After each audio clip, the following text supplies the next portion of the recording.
So now I understand why people on YouTube are always saying, "Are we live?" in the first like 15 minutes. You don't know until you know. Anyway, how you doing today? My brother, I am wonderful. Even better now. I get to see your face. We get to talk. We back at it again. Yeah. But yeah, I'm feeling pretty good. I'm in Santa Marta, Colombia. Okay. How I long you live been in there? um so I come up here. I actually hosted a paint and sip. It was my first one hosting one here. Oh, dope. So I'm doing my craft events here. I live in Medellin. So Hmm. I normally do my craft events, workshops and things like that out there. And so now I'm going coast to coast. I got people here that I do out here. So you know me, normal hustling things. Ain't Yep. nothing changed, just the location. Nah, that's dope. How you been? What's going on with you? Life is some crap. I'm stuck in America trying to find my escape route, and I have some possibilities lined up, but we're about to figure some things out. All right. Um, but just tired of being here. I've been here I'm for stuck in America trying to find. how long has it been? Since 2017, like living here, and it's been too long. Yeah. I Original plan was like 5 years, and like I was talking to somebody the other day. I was like, I love my city, like I love Atlanta, but I realized I love coming back to Atlanta, meaning I have to be somewhere else. right. No, I feel you. I mean, honestly, I miss Atlanta too. I'm actually sitting up here eating some boiled peanuts, thinking of, oh, Georgia. No, but yeah, I mean, like, it's a different thing, especially when you've had a taste of living outside of those Right. crazy states. It's a different feeling. So, man, it's crazy. Like, can you even believe it's been almost 13 years since I've been living abroad? Yeah. 13 years. But yeah, listen, I pray for y'all over there, having to endure. And I don't even like calling cuz by name. I just call it the administration. Like the administration is just doing whatever it wants to do and is impacting people, is impacting business, and all types of things are like going sideways. So, Right. and people are just very, I don't know. I think people's ability to think has shrank over the Hmm. last how many ever years, but I think especially within the last 5 years since the pandemic, a lot has happened. Like people's minds have warped a little bit. I don't know Right. like really how to classify it, Yeah. but I think we all kind of went through a combined trauma, Right. No, especially literally. like being locked in Hmm. and like the way things were going on here, it was just weird. Hmm.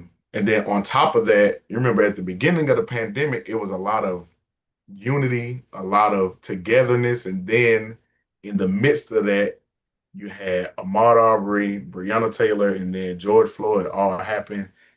Like Ahmaud Arbery, even though it had happened months before, we found out about it like almost sequentially. Yeah. Before you could get mourn one, another incident was happening and it was just Right. an uproar. And then with education shutting down the way that it did, and people who were forced to homeschool technically and they weren't prepared to do it, it's a lot of gaps in just information. And Right. so much stuff has been able to kind of seep through, and we have to combat a lot of foolishness now.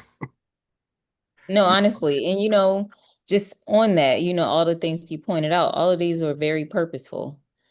It's it's a lot of trickery. And what I am seeing to now right now too is a lot more people are catching on to the foolery, things that, you and we've known for a long time, especially when we are consciously seeking the information, you know what I mean? Like with us having degrees in Black studies and purposely, and having lived on the continent and care deeply about our people and have interest in, trying to make some type of movement for our people, for the progress of our folks. Trying to do We something. know these things that like we know also like what comes with the education. Some I kind of wanted to talk about with you tonight too. Things that we often talk about is like the importance of the actual education, the information, that we are not um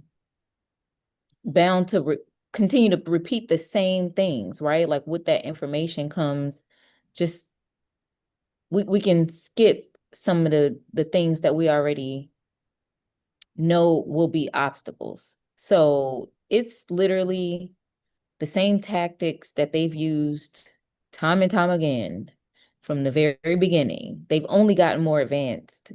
We've only gotten more advanced technology and methods. And, I think it's very purposeful to get us to the point of overwhelm and exhaustion to where even though people started to see things, people like remember Katrina and people were like, from that whole George Bush don't care about Black people. And then, people are starting to see like, oh, like why are these things happening to us like this all the time? Why is it always us? Why are we always at the bottom? Why are we, why does it feel like attack?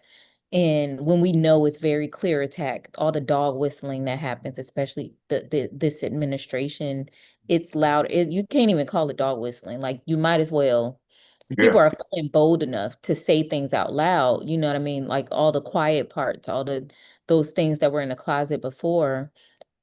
People are saying it out loud. So what I'm hoping though is that we don't forget as soon as they get quiet again, that we don't forget what we saw, who we saw, what we heard, all of these things, right? But the education is important. That's why I'm like, we got to Glad start you back. said that. We got to start back with the education because it's important. The thing about forgetting though, it's like everybody wants that comfort. And I was Mhm. having a conversation with somebody. So I've been doing this thing where I will connect with people on LinkedIn instead of just having them be a virtual connection. I shoot this welcome message, like welcome to my network, and I'll put my Calendly link in it. Like, let's actually talk to each other. Yeah. I don't know you, but let's get to know each other. You connected with me. Either I invited you or you invited me. I don't know why, but if you actually want to network, let's network. Let's get Yeah. to know each other. So I've been just having all types of conversations with new people, just trying to network in a way and just figure out where people are. And I was Hmm. having this conversation, and we were talking about how the revolution is not going to happen, not in America, not by us or anything. We talked about Stono, we talked about Nat Turner, we talked about the Haitian Revolution. And I was like, there are too many comforts that people are too afraid to give up in order to really do something like that. It is never going to happen in America.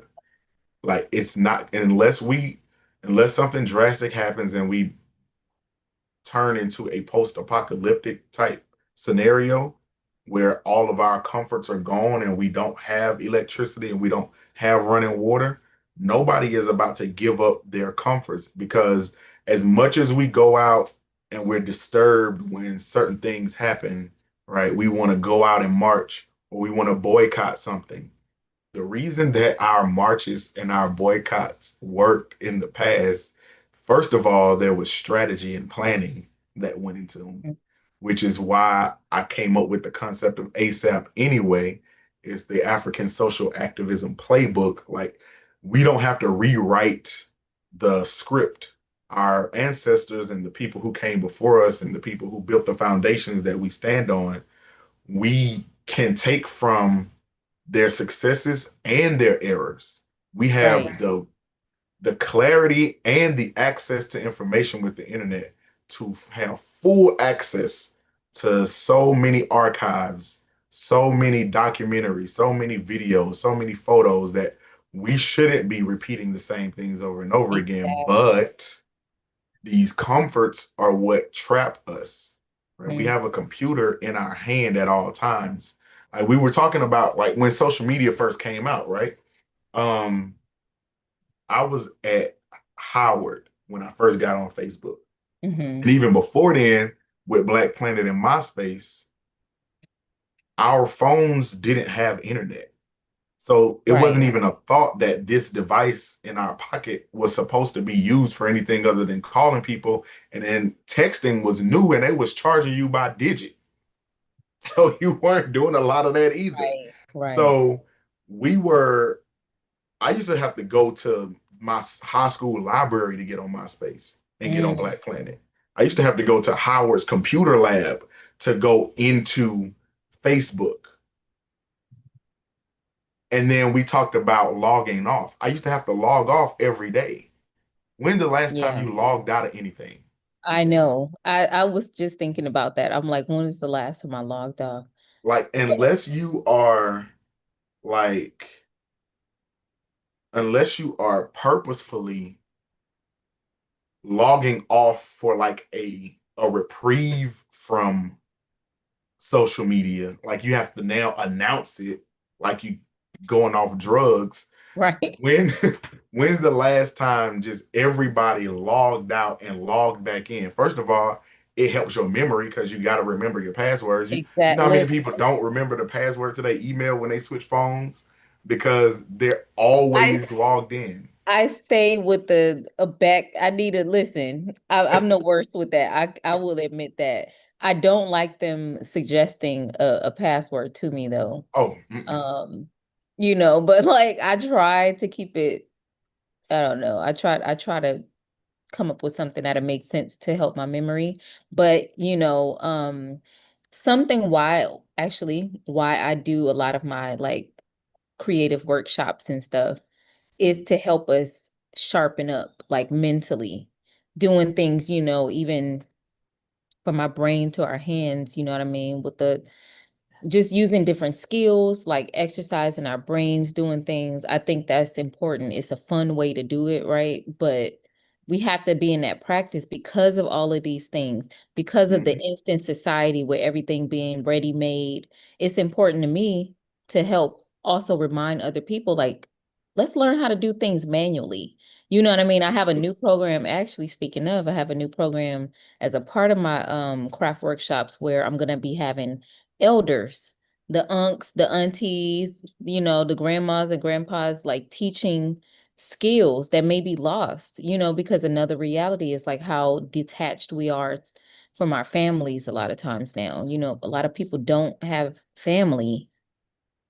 Think about, oh my gosh, this is something even to think about in advance about how during COVID, all of the lives that were lost and how that left people like that's unfinished business.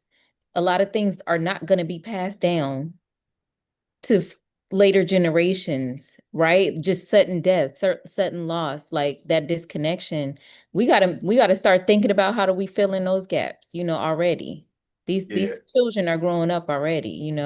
like I said, the mass trauma was a whole thing, and then in the because it happened in the midst of this already over accessibility to technology. And like Yeah. I'm saying, I think there's going to be a long-term mental impact of us literally never logging out of anything. Mm, Like the only time we log into something is when we're creating a new account or we're switching devices, right? So, and like you and I are probably maybe at the tail end of the last generation who remember analog and digital. for real. And so it's a whole generation of like 20 somethings that literally have never logged out of anything. They're used to just constantly being berated by notifications on Mm-hmm. and on and on. Like when I'm talking about, we used to be able to log out of Facebook, you walked away and didn't think about it. Right.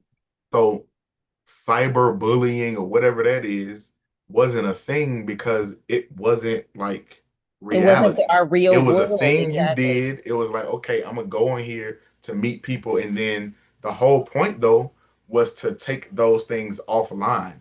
No relationship, I don't think at that time was purely online 100%. It was Mm-hmm. like, let's talk, chat, and then meet up somewhere, especially the beginning of Facebook, because it was mostly just college students on the same campus because you were grouped into a network. And so it's like, okay, let's meet at lunch or let's meet at on Mm-hmm. the yard or in the quad or whatever it was. It was like, okay, cool. You on the same campus, you in this network. Okay, that person looks cool. Let's Right. see. I Not mean, yeah, like when even thinking about that, I remember I believe I joined Facebook. I knew people were on Facebook, like more like the seniors when I was a junior in high school, maybe. yep. And I don't think I got a Facebook page until I got to Clark, until I got to my Yeah. freshman year. And so still, it's like even thinking about our social lives, while we had social media, these are still early stages of it. But I remember, we out on the promenade, like we're still congregating, like we're still very social, like in person. And over time, just thinking about how much things have changed, how less and less like social, how interactive we are with each other in person first. I like, listen, we briefly talked about some of these things, like even, oh, thank you. Even with like a lot of people are not facing rejection in person, which builds character. Yep. Like you got to be rejected in person sometimes. And we just so used to like, I ain't got to see their face. I ain't got to, and it's just like so many lessons that are going to be skipped, so many things that, and it's we see it very clearly in the behavior that goes like unchecked. Also, the consequences of how to talk to people in Mm-hmm. person, or just how to talk to people, period, online or in person. But if you're used to talking to people in person, it's only so far you're gonna go online Right. because you're like you can't talk to people like that. There are Because consequences, there's consequences. You get popped in your right? mouth, okay? Exactly. Some people need to get popped in their mouth, clearly. A lot of people need to be punched in the mouth, and Yeah. it's just not happening. And so people, and then when people do see people, they freeze up because they Hmm. don't think consequences are real. And when they happen, they're in a state of shock and don't know how to react. It's Yeah. like No, it but then and, but and then like you act out extra violently, right? yep, Because you or ain't never that been, you didn't have to, you weren't putting in those reps, you know what I mean? pendulum goes from one extreme to the other, Yeah, and it's really like how quickly are parents giving their toddlers a tablet or a phone to silence them when yeah, they are whining or want attention. Like it right. started earlier and earlier. Like they're getting addicted to screens and are not having any type of interaction, not knowing that, okay, this behavior needs to be curbed, not satiated, right? Not pacified all the time just to stop them because you're annoyed as the Yeah. parent. You're shutting them down, you're giving them your phone, and now they're addicted to this thing. I can't stand it. It's such a snowball effect though of just the just like you said, to quiet this or to numb this, it's just okay.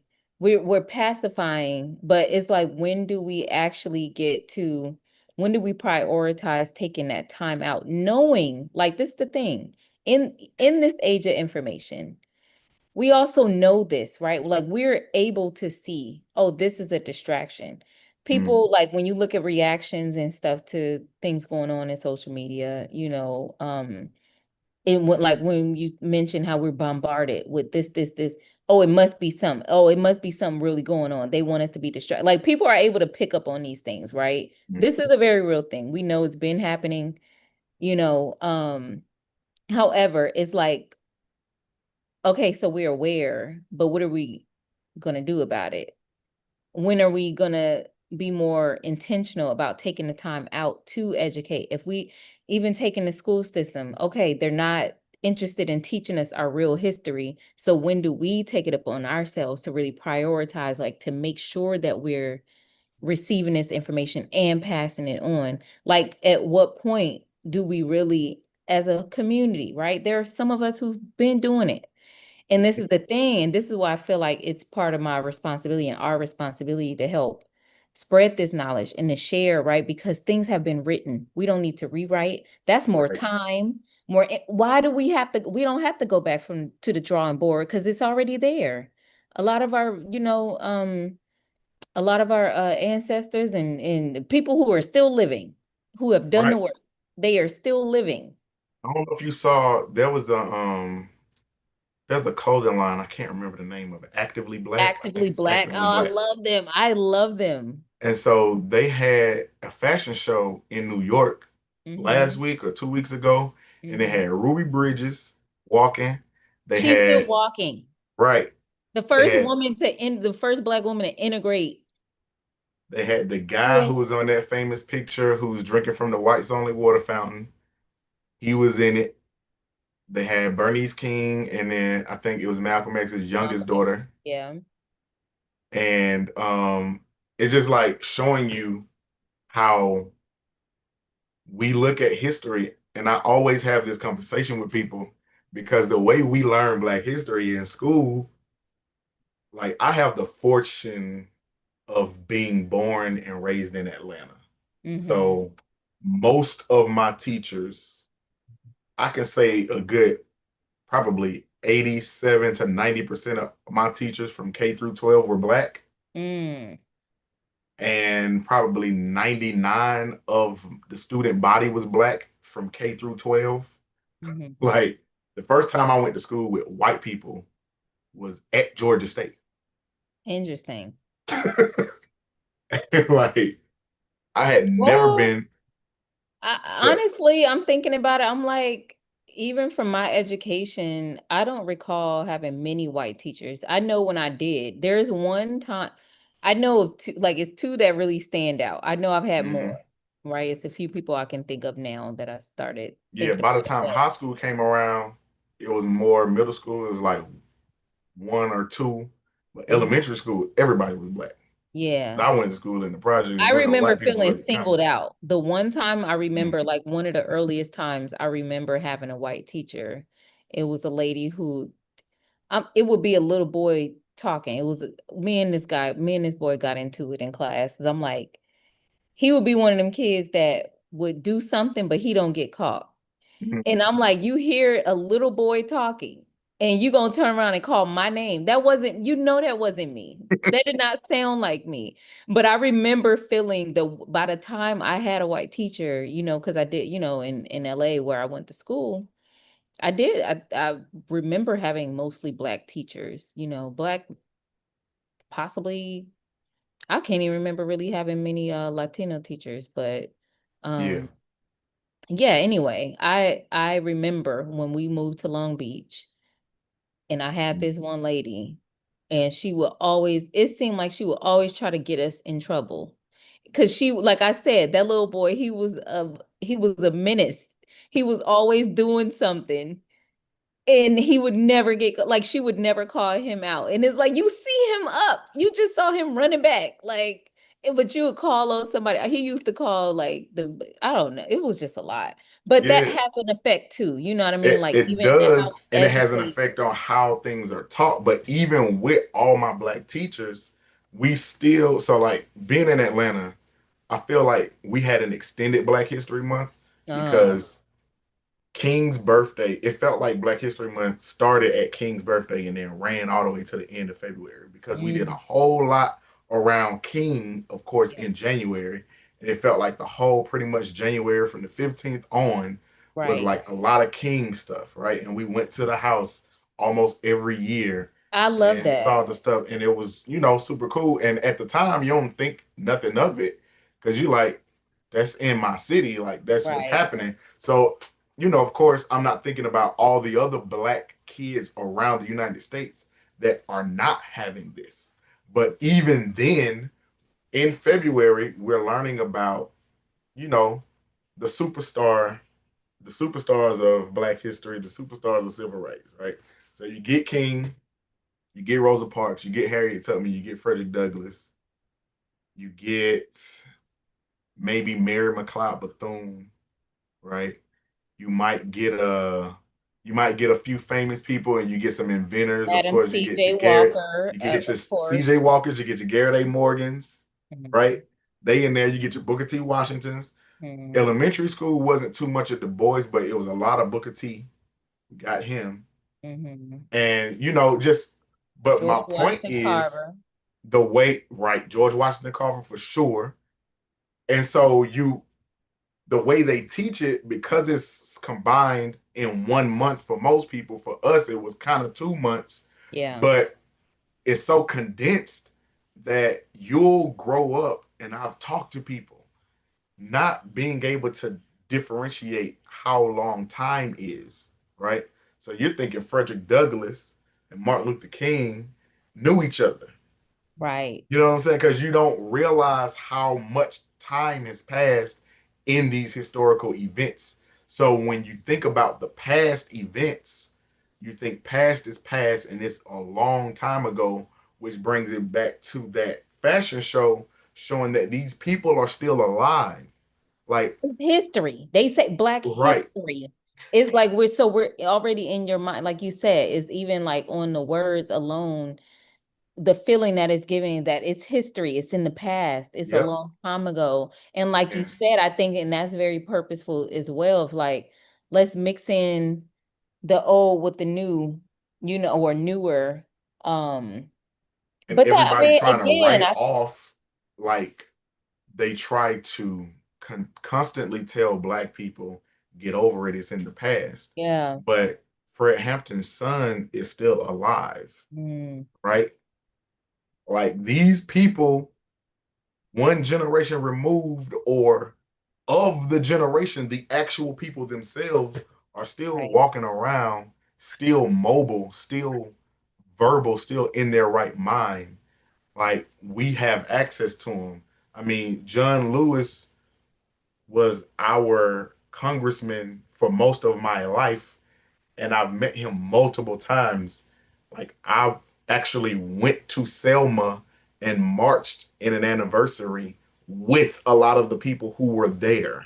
I love it. Like, this stuff wasn't that long ago, but they constantly are telling us to get over it, and they're constantly telling other people to never forget their trauma. Right, right.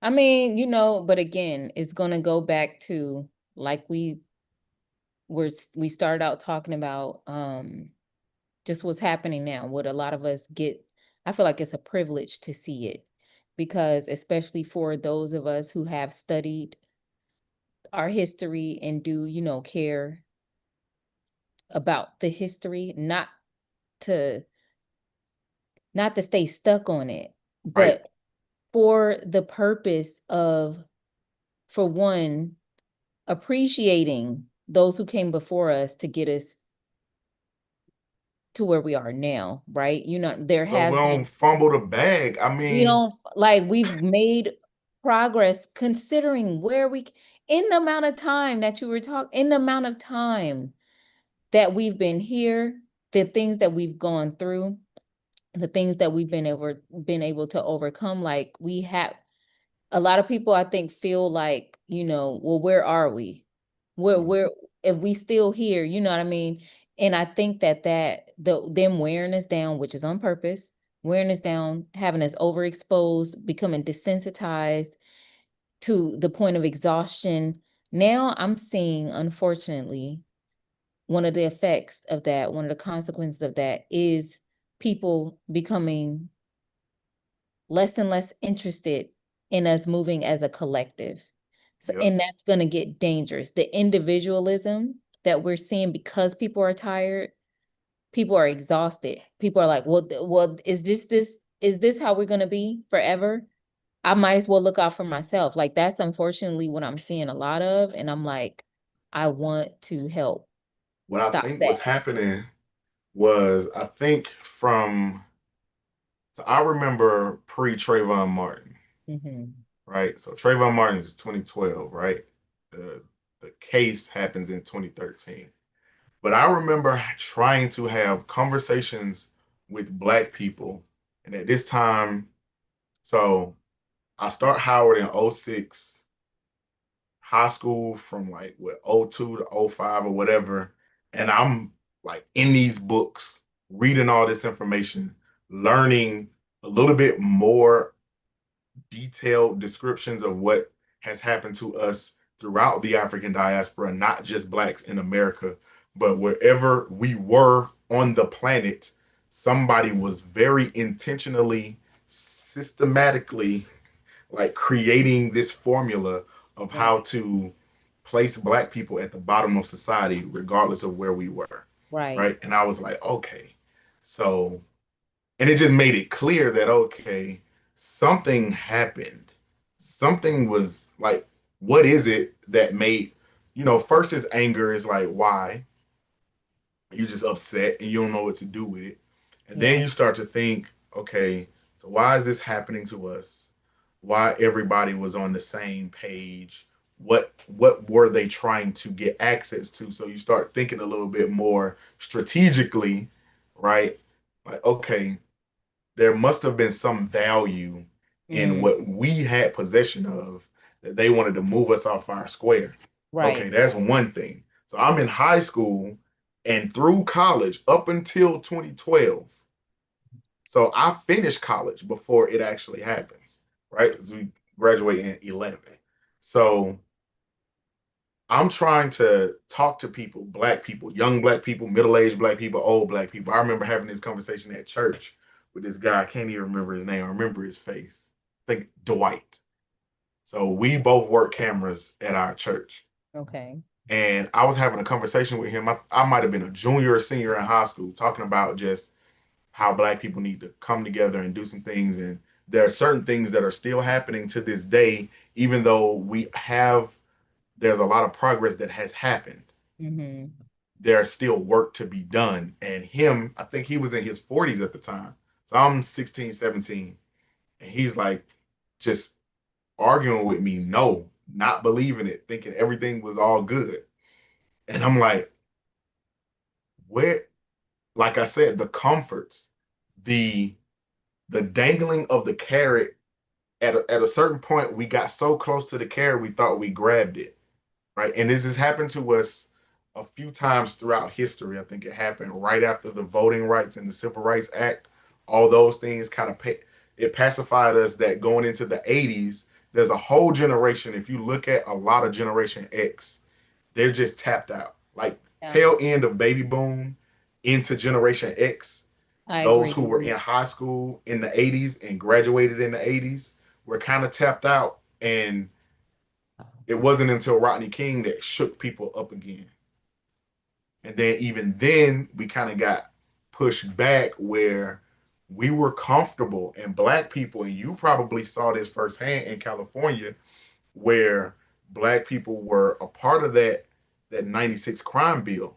Like a lot of us, a lot of the loud community organizing black people were in support of that because they were so afraid of young black people that they wanted the three strikes, Hmm.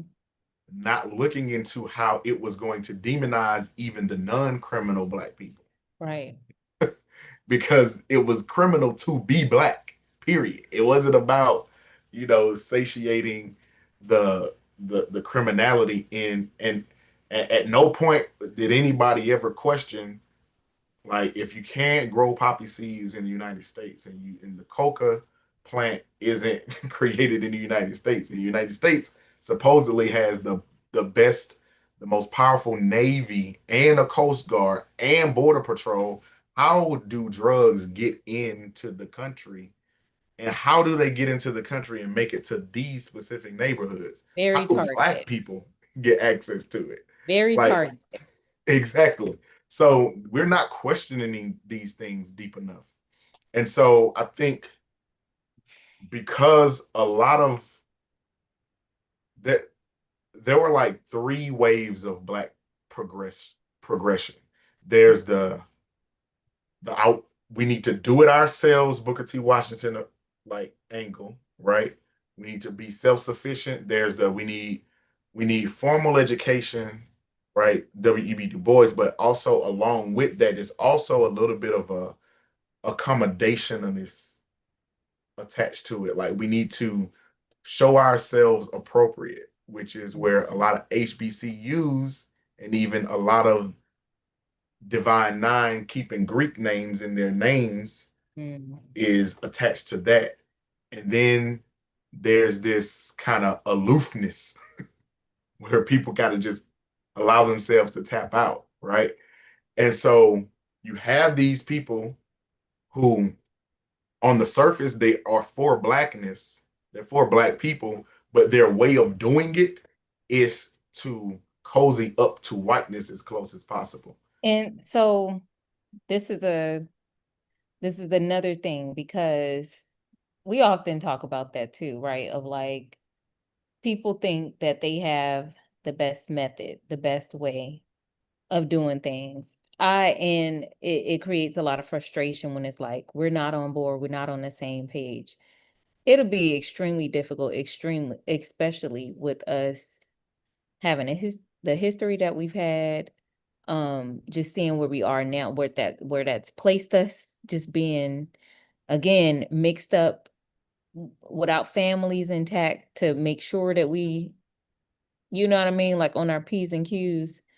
So it's a lot of misguided, just people trying to figure it out, right? And so you see some groups doing their thing. Like many of us have been flourishing in our individual, endeavors or whatnot. People have done well for themselves. I remember just seeing recently, like, end of the summer, Martha's Vineyard, I think, activities, festivities happening. And so I see a lot of these conversations coming up with you know, with certain classes of Black folks and what people are talking about certain traditions are. So, these conversations come up time to time, but you have people with these ideas of like, well, we're doing all right. So like maybe our way is the method, right? And Where's so Martha's Vineyard? listen, don't get me the line. I'm not Because you know, it was in that, I think that was featured in that show. What was that show that just came out on Netflix? It was that the oh, love story forever. Yeah, yeah, Forever. forever. Yeah. Yeah, Because yeah, they yeah. were it was Yeah. set in California, right? But they went Yeah. to Martha's They Vineyard. went there for a vacation But Martha's because Vineyard, is it on the East Coast or West it's on Coast? the I don't East know. Coast. I feel like Okay. is it like Virginia or Okay. Because I was it's like, up all there. those black people went all the way from LA to the East Coast, and that's an annual tradition. I was like, they got Yes. money. That's what I'm Right? saying, what is it? Okay, let me see. I just Googled it because it says 7 miles off the coast of Massachusetts. Oh, Hold dang. on. Yeah, because it felt super East Coast. Yeah. And Um, like those were some I remember them having a conversation in that show. It was like some uppity black people. mm-hmm. And what I liked about the boys' parents, they were a little bit more down to earth, but they were still in that social circle, just Mm-hmm. based on you know, the Their money that they were family, making. Right. exactly. And so yeah, a lot of them would have like I think where they staying at a vacation home or something like that, like Mm-hmm. one of them places. So, Yep. but anyway, we have pockets of people who've been doing well, and it's such a thing, like I get it, like, especially this is a part of it too, where we're not the only victims of it. The thing is, there's like a lot of skepticism about these very targeted, these very like, like we said, like some of these things are very is on purpose with our families being divided. You might see like I don't even like when people use welfare because it's like clearly we're not even the main benefactors Right. of these programs and stuff like that. However, a lot of these things, like it's not like the rules were different for Black families versus non-Black families. So other people are caught up in the crossfires as well, right? Other people get affected by some of the same things, some of the same trickery. So it's like, I think a lot of people are looking at it, a lot of us are looking at it like, well, why can't we get it together? And you start to feel, you saw that Amanda Seals conservative battle that just I refuse to happened. watch it. I don't. It was sickening. If I was like, I can't I even, saw but the clips. I I remember I saw that it was happening. I was yeah. like, I am not I checking don't that know. out. I did it. I had to do it in small doses, like because I was sick to my I was my face is like I can't frowned get up the whole time. Like it ain't no way. How do you get here? I But can't like get those hours back. I I'm can't get telling those you, hours back. And I intentionally avoid conversations with certain people. I yeah. learned that lesson early in life. Yeah. Like this is my this is how I go about my black liberation Hmm. process. I will move with the people who are willing and ready to move. Yeah. And then once we get enough done with whatever critical mass we have, the door is open for others to join. I'm not Yeah. going to close the door just Right. because you weren't ready at the time. But what Right. I'm not about to do is waste my time with people who aren't ready to have the conversation and don't know where to begin. And it's a bunch of straw man arguments, and I don't debate with people who don't know how to debate. I don't debate and I don't have conversations to prove that I'm right or to be proven wrong or to have my mind changed. The only reason I engage with conversations, whatever it is, if it's with somebody I agree with or somebody I disagree with, it's really to just get a perspective. If the person can articulate themselves and they can give perspective, Hmm. then I am willing to listen. And if we're willing to concede certain points, if you don't offer any concessions in the conversation and say, okay, that was a good point, I can't not have a conversation with you. My favorite, and I got to that point because they're like religion, I believe, is a conversation where if you are very stout in your religious beliefs, there's probably not anything or any conversation that is going to move you off your square. Mm. So if I'm having a conversation with somebody about their religious beliefs, the point of the conversation is not to change their mind. It's to get their perspective and understand more. I want to Right. walk away from the conversation understanding more, Yeah. understanding, what your perspective is and where you're coming from. And then I want you to walk away with the same thing from me. And then we can still be cordial and friendly or whatever the case may be, professional, whatever the relationship was. It doesn't change anything. I The only dynamic that changes is just a better understanding of the person. I yeah, believe every conversation should be like that. I'm not trying to move you off your square. for Now, if sure. you just wrong, Well, this is the thing, okay? Because I've realized, especially in light of current events, mm, with the whole Charlie yeah, guy. never And heard you're of this dude seeing, until the day he died. I ugh, never heard of this man and I could have until gone the he rest died. of my life. I could have Right. gone the rest of my life not knowing, like, okay. Anyway, what was disheartening, obviously, is seeing, I'm not surprised by the people who are extremely, you know what I mean? He wasn't the only of his kind, which is why he was so popular, apparently. Um, However, all of those of us who have to join in on the empathy, sympathy, for what? Because your belief system told you that you should, because people are bringing up difference of opinion. This is not like, we're literally in a space that it feels So silly. dangerous, because it's like we're not just talking about people's freedom of speech to be able to say what they feel. At some points, it's dangerous. Your words can Yeah. be dangerous. And And this this is is not why, just intentional, like when what he was saying, what I heard right? this man say, because Yeah, I didn't listen to him. But when you all of these things, and this talking out the side of his neck to the day he died, yeah, uh, there are consequences also. You know what I mean? Like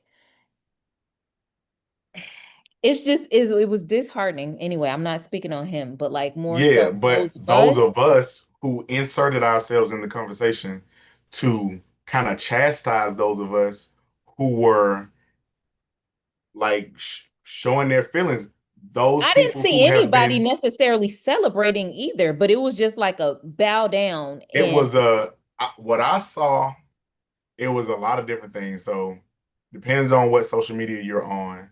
Like mhm, TikTok is a jokey ass platform, right? Instagram feeds off TikTok. Facebook is more of a traditional kind of stale whatever, and YouTube is a mix of whatever. It's a mixed mhm, bag. But what I saw, because I'm not on TikTok, but I did see what people were doing, and they were showing. Remember how you guys made fun of George Floyd when he died, and they show a bunch of images of white people on the ground, laid out, making fun. And then they also show a bunch of white posts in blackface holding Skittles and tea when Trayvon died. So it was like, why should we be sensitive when y'all weren't sensitive? And his very words were this. And now you got people getting fired, white and black, for just quoting that person. right, So if he was this good of a person, why can't you quote him? There ain't no, there's nothing that Malcolm X, Martin Luther King, Marcus Garvey said where if in the aftermath of their death, you quote them that I'm gonna feel shame or be upset or triggered by it. right. Like you're quoting the person. Like Jimmy Kimmel just got canceled. Like literally, show got canceled immediately. Like immediately. There was a black news anchor. I can't remember her name or what channel she was on, but all she did was I think played a video or quoted something that he said What and Joy got fired. Reid? I know she was No, talking. Joy Oh Reid. no, she's Joy been Reid been off air for like a yeah, year now. No, yeah. it was this woman who was still on air. Okay. I can't remember her name, but and I don't feel like looking it up because that's not the point. The point Yeah. is these people, those of us who felt the need to go and chastise us in the name of religion, it's like, bruh, But this is what's sit concerning. down. And so this is along this conversation, along this same conversation where you were talking about like with when you're having certain conversations, we don't have to shy away from. I'm not one of them people that feel like we can't talk about religion, we can't talk about Right. politics, because it's important to know who's around me too and Mm-hmm. what your thinking is. And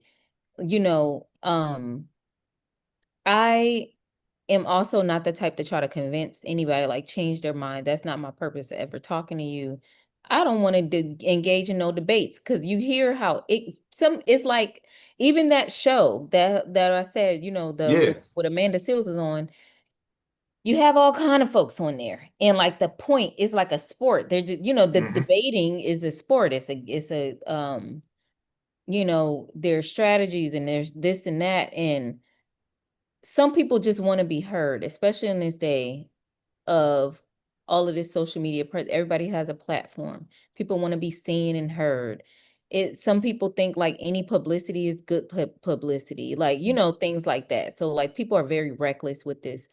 But I want to go back to on a religion because while you were talking about, like I have friends, I've lived in different places where you have multiple religions being practiced and stuff. I feel though, this is gonna have to, this is my feelings, my personal feelings. This is gonna have to be a conversation that comes up for real amongst us. Now we can get past a certain point, like you know what I mean, like while it's a lot of chaos right now, this don't have to be the time to do it. However, at some point we're going to have to talk about this, about our decisions to attach ourselves to something so serious like our spirituality. This is our soul we talking about. These are things that are dictating our behaviors and all of these things. And We have to start looking at what's harmful to us. There's no way you're congregating and believing in the same things as the people that's been oppressing you, especially with the same tools that they use to get you oppressed in the first place. Well, the thing is, I want to get to the point of talking about it at some point. You know what I mean? I don't want to avoid it like, oh, difference in opinion, different. We got to talk about what makes sense. That's my personal opinion. It ain't got to be now, but it got to make sense. At some point, we got to talk about it to make sense. what I know about, so my parents, we only started going to church like right around the time I was about to be 3. So right around 1990, right? Mhm. So I was, my brain was working. Like I was fully conscious by the time I got introduced to church, Mhm. right? So I was always just very inquisitive. And I just used to watch people, even as a kid, just watching people and watch kind of how they move, watch how they change from different environment to different environment.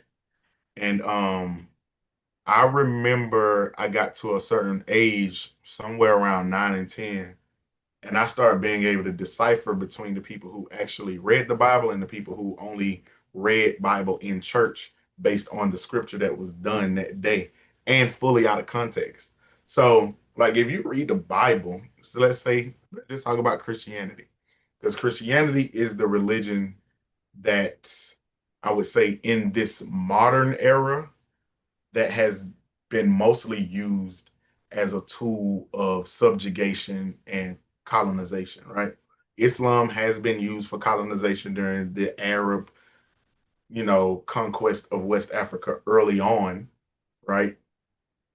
And that dynamic, we can talk about that too, how they Mhm. differed. But what Christianity was bastardized to do was they took a lot of scriptures out of context. Like if the Bible is a collection of books. That's what the word Bible means. It just means anthology, right? The word Bible, take the holy out of it. The actual word, the definition of a Bible is a collection of books.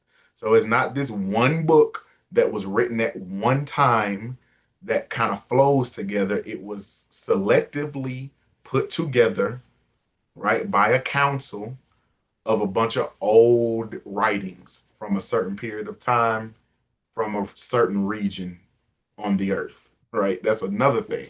Like a lot of the elements in there are relevant to a region and a time period where those things and those messages were relevant to that region in that time period.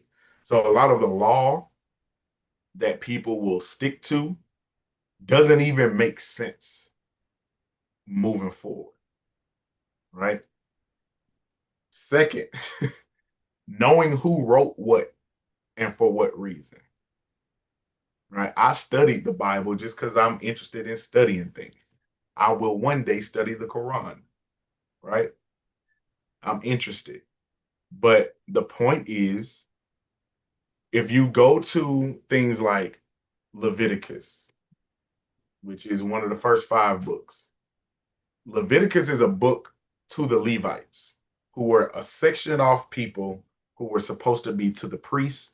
They were supposed to live by a different set of rules because they were the intermediaries for regular people and God. Because at some point, God made the decision that I don't want direct contact with people. So I'm going to choose these select few people to be my voice to be able to speak through them to the masses. Okay. So they had to live by a separate set of rules. There were certain things that they couldn't do. They couldn't shave their beards. They couldn't get tattoos. They couldn't cut their hair. They couldn't eat certain things. But you will have people take those scriptures that were meant for a specific group of people and apply it to everybody, right? And it's out of context. And the only way you're going to believe that if you're not going home and studying the book that you say you believe in yourself. That's the only way that that can happen because there's too much trust in this one central figure, Mhm. which is not even Christian. None of the Old Testament is irrelevant. It is only really in the Bible, supposedly, as a reference point to show like the story leading up to. It's the preface. The New Testament, Jesus pretty much hated religion. All his enemies were the religious people. Jesus hung out with pimps and tax collectors and money launderers and prostitutes. That was his like crew. All of the disciples were horrible people. Like they did people dirty and they were looked at as sinners of their time, of the worst of the worst. Peter was violent. He used to kill people. He cut people. Like he carried around a sword. He was violent, had a bad temper, and everybody else had their faults, right? So he stayed around them because he was like, I came back for the people who are lost, people who think they found. They just want to be seen. They want to be heard. In some kind of way, the Christian church turned into the very people that Jesus was talking against. But I only bring that up because when we're talking about religion, you got to really have a conversation like, what do you actually believe? Do you even know what you believe? Or are we just raised to believe something? Which is why I like having conversations with certain people. But again, I laid out my criteria of who I'm willing to have a conversation with. You got Right. to know how to have a conversation. Right. Because we're If you not going don't, there with anybody. Don't that, randomly, do not randomly try to spark up one of these conversations because nah, I don't have the patience. I don't have the time. I'm not no. making time. I'm As a not even teenager, gonna, I used to invite Jehovah Witness in my house and talk to them. Like they weren't ready for the conversation because I knew what I was talking about. mm, Because I used to read the Bible full like every year, front wow. to back. Like I knew it, so it wasn't anything that they could say, and it was just a fun conversation. I wasn't trying to like attack them or Yeah. trip them up. It's not my intention, but it was just an interesting conversation because most people, don't even talk to them. First of Right. all, and Right. then second, I just wanted to have a conversation with people just to understand more about how they got where they are. But I like to research other people's, I yeah, do like things outside of what I may choose to believe or practice and things like that. I like because for to me, look outside of those things because it keeps you stagnant too. It keeps you like there's no challenge. There's no like thinking about just that there the fact that there are other ways, right? And so I feel like we hinder ourselves by attaching ourselves to something. I think strictly by tradition. yeah, tradition is a big thing. Of the people who believe in a higher power, we most of the people who believe in a higher power, I would say majority of them will claim that the God that they believe in is all knowing and all powerful, Hmm. right? All powerful, meaning there's no limit to what this God can do. Yet we put limits on it. So so Moses spoke to God. His first interaction was talking to a bush that was on fire. God manifested itself through a bush that was talking. So how can you look down on what they call pagan if somebody believes that the crop of corn is holy, or if somebody believes that cows are holy, You know what or agitates me? cats are holy? What Moses agitates was me talking to is a bush.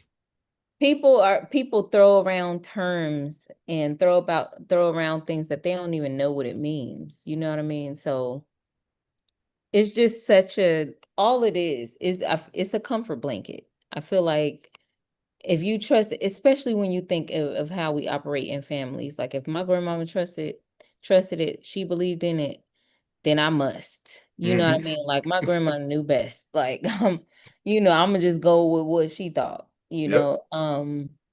and I think this is also very strategic, like with us attaching to things And I'm not saying just solely us as Black people, but like I think it's a big problem of people attaching to things because it seems easy. Like now I at least appreciate why everybody got their own problematic things.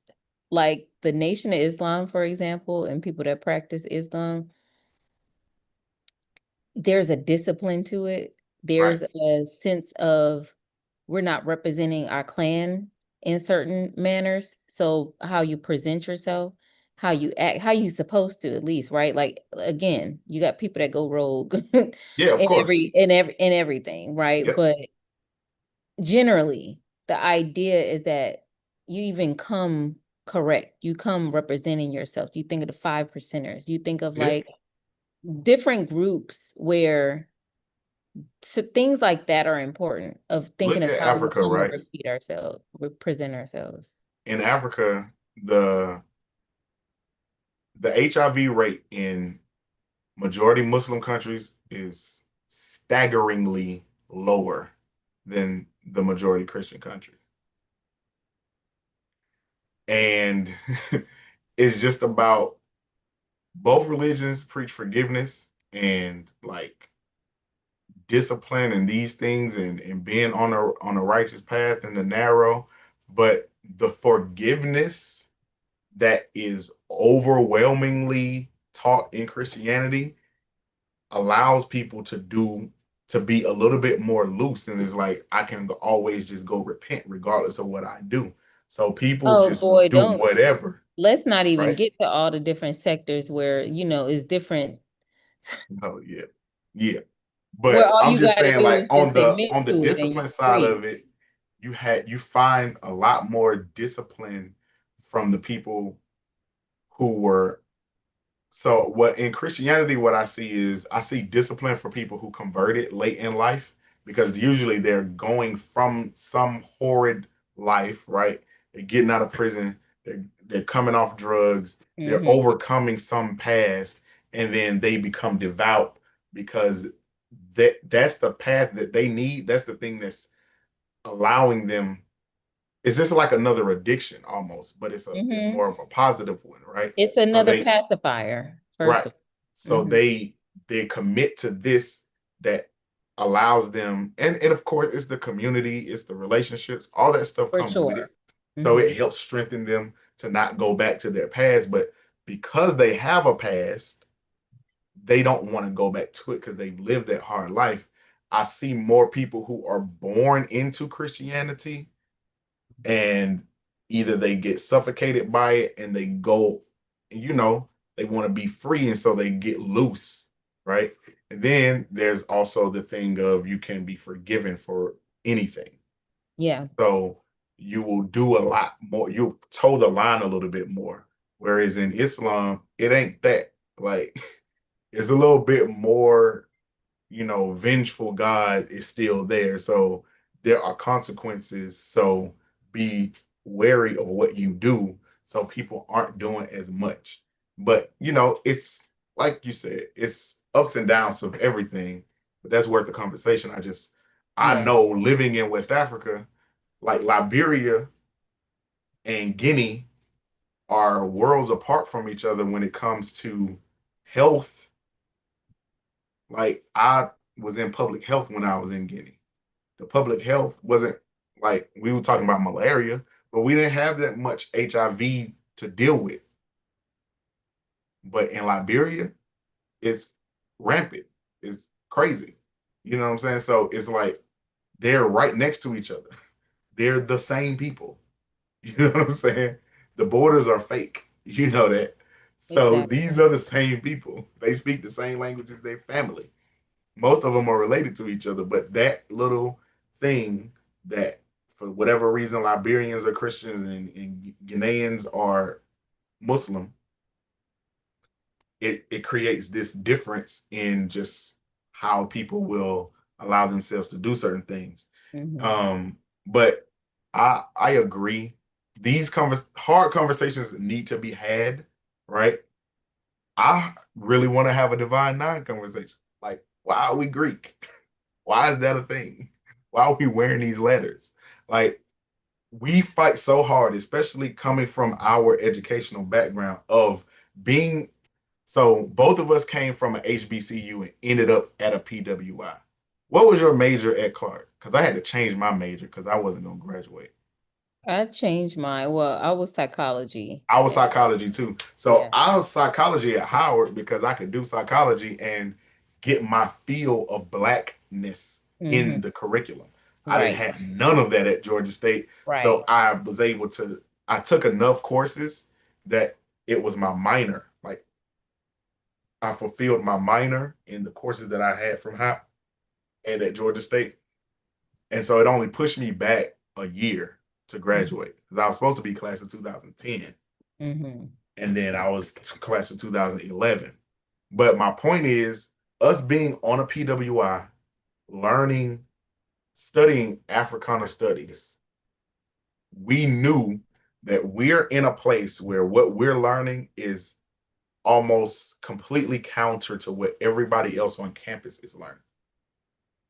So not only do we have to have our facts straight, we have to know how to like cite sources, argue, come with facts, come with stats, Right. come with everything because we are we are coming with a counter argument, Yeah. right? So we have to be ready for difficult conversations. Mm-hmm. And so when entering into difficult conversations, we are a little bit more prepared than anybody else. So we know And how to, yeah, we also have world experience. that too. You know what I mean? Like going out, it's not only reported on, we've Right. It's purposely, not just theory. It's not just what we read. you We know, see it like we've firsthand. been amongst the people. Hmm. We do further research outside of school, even once Right. we've graduated. You know what I mean? We continue to do work outside, creating things like, you know what I Hmm. mean? Having these conversations, staying sharp, and still never losing the heart and the mind to work with our people to improve, right? So I I think it's dangerous. What I'm seeing a lot of now is just like regurgitation of things that are not, these are not credible sources. Right. Going to YouTube, you know, for university. Now, YouTube is used as a search, it's a search engine, right? You can learn to do, I find many useful things on the tube. However, YouTube University is great when you're trying to learn how to build something or I'm telling a you, you know, recipe, but but we're for talking about theory, anybody being able to have a platform does not mean, and they can sound educated. They can wear some glasses to look sophisticated, but that doesn't mean that they actually have the education. mhm, Scholarship still means something. Scholarship still means something. It's not people, and I get it. I get maybe how like I never throw around like, oh, I have a degree in this, or you know what I mean? Like when I say it, when I say that of me having this degree in Black Studies is to show that I've dug in a little bit deeper, right? yeah, To actually know. And we know from being in school, this is not something that they just gave us. We understand that people who came before us had to create this, and they had to work even harder to have their research be seen as credible to be able to hmm, be taught in an institution, right? So you know that this, you know, and it's like again how we have world knowledge. I mean, you know, world experience, just being out traveling and living in these places. We've lived, both of you and I have lived on the continent. How many of us who really care about this, like have really gone and made that step and yeah, purposely build connections and try to bridge these gaps and stuff. Um, so it's like I it's disheartening to see the lack of interest in actually discovering our history. Because like I said, for one, I feel, especially as an educator, it is important, the knowledge is important for us to not continue to repeat the same things over and over. The education is there for a reason. I think but also, you know, I think it's not, um, not on purpose, and how our, well, we know how our school system was set up. They want to pump out workers. It's not about truly educating you for you to become empowered. So of course it's not going to be all of it.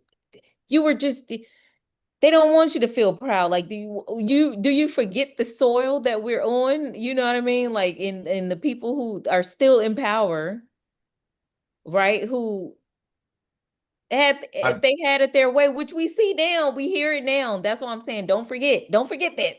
It's yeah, good because it's not just in that's history. why I wasn't even. What year is it? 25. Hmm. So Trump just became president. Like he got inaugurated this year, right? This year. It's crazy. I wasn't even mad last November. First of all, the Democrats completely fumbled. The fact that I don't know if you remember this. Biden said he was going to be a one-term president. He was only running for one term. That was his whole thing.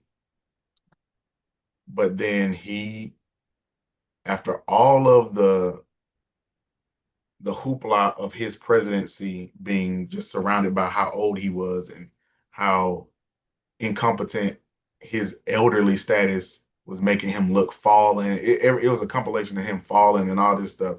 So the Democrats knew going into 2024 that they needed to run a different candidate. And they allowed the president who said that he was going to be understood, he needed to be just a one term to run.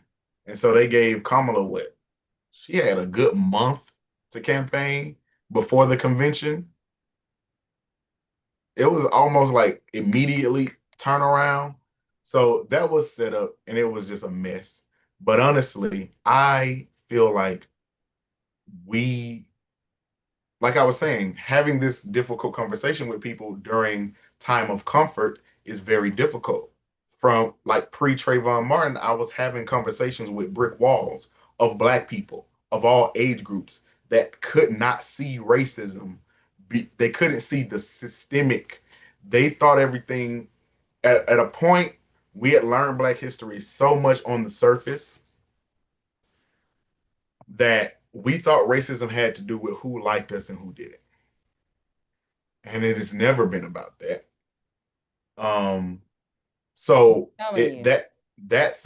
that conversation it wasn't going anywhere, and it wasn't until uh, a Katrina, right, or they felt like they stole the Al Gore election, or certain things happening that impacted our community. And then Trayvon was like the straw that broke the camel's back of a few years of just things going awry, right? I think Katrina was a like an anvil, and then Trayvon was like that little needle that needed to crush the table, because people started waking up a little bit after Katrina, but if you weren't fully impacted, like in Atlanta, we were impacted because a lot of people came here. So we Exactly. didn't get a chance to forget it after the news coverage died down. Right, right. You're seeing the effects of it, but like us, Right. So it happened when I'm in California. Atlanta and Houston got the bulk of the so-called refugees. They call these people refugees. It was crazy. How you call American citizens refugees? Insane. But Yeah. anyway, so we saw Katrina, but like you said, all the way in California, maybe all the way in New York, all the way in Chicago. If you're not fully impacted by these people, once the news cycle is done with it, it's over for you, right? But Trayvon, the news cycle lasted an entire year because the actual thing happened, right? The death happens, the person doesn't get arrested. That's the thing, right? So then you have the okay, is he gonna get indicted? This takes a while. So the story lingers. Then that actually happens. And then the case doesn't happen until a year later, so the story lingers. It's in the zeitgeist for an entire year. And now people are paying attention. And then, of course, the case goes the way that it goes. And now we're in this place. So we here now. And then I think a big event doesn't happen again until Mike Brown in 2014. It's just been it's so much And then, but it back to seemed back like to after back. Mike Brown, it was just like everything started happening, right? So then you But get this is Tamir on Rice, you purpose. get Freddie Gray, you get Eric Garner, and then it's just like boom, boom, But boom, boom, boom. this is on purpose to show also to show who's in charge or who still has the upper hand, to show who's which the name of the whole movement, Black Lives Matter, is us, just like, hey, our lives matter too. Right, When this happens, we need justice too. right. The If it was two is somebody else, implicit.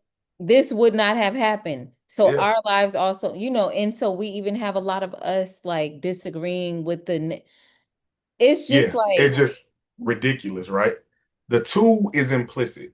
TOO is implicit, right? It's there at no point is it the only implicit. why Two are we is even implicit, wasting time right? arguing? Having this conversation. Listen, first of It's all, critical. because this pisses me off, how we get caught up. Like how we were just talking about, I have no interest in debating somebody, especially on our hit things that I know.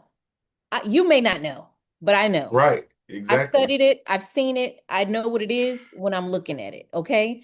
We're not debating whether or not racism exists. We're not debating Right. that. I'm not wasting my time talking about it, the possibility of it.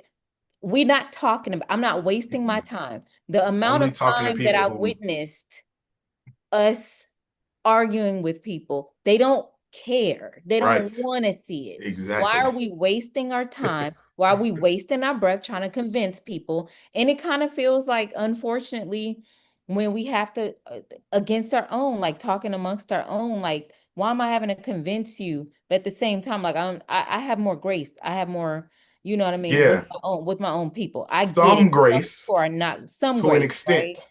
Mm-hmm. Like I begin with grace, always. I Mm-hmm. always start with grace, and then you can like burn the rope, and Listen, then I'll give you the lighter, and if you burn the rope, then that's your choice. literally. Maybe we'll come back and get you. Maybe you'll be dead.